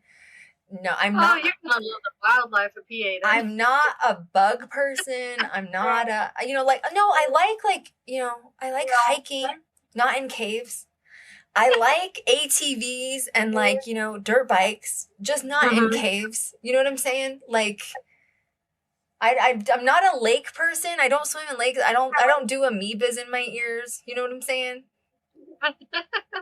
I'm not. You also have the towns under lakes too around here. See, but I do miss nature though, because Vegas just doesn't have any of that. You know what I'm saying? So I miss seasons. I miss fall. I'm jealous you're in fall right now. So yeah, come here faster.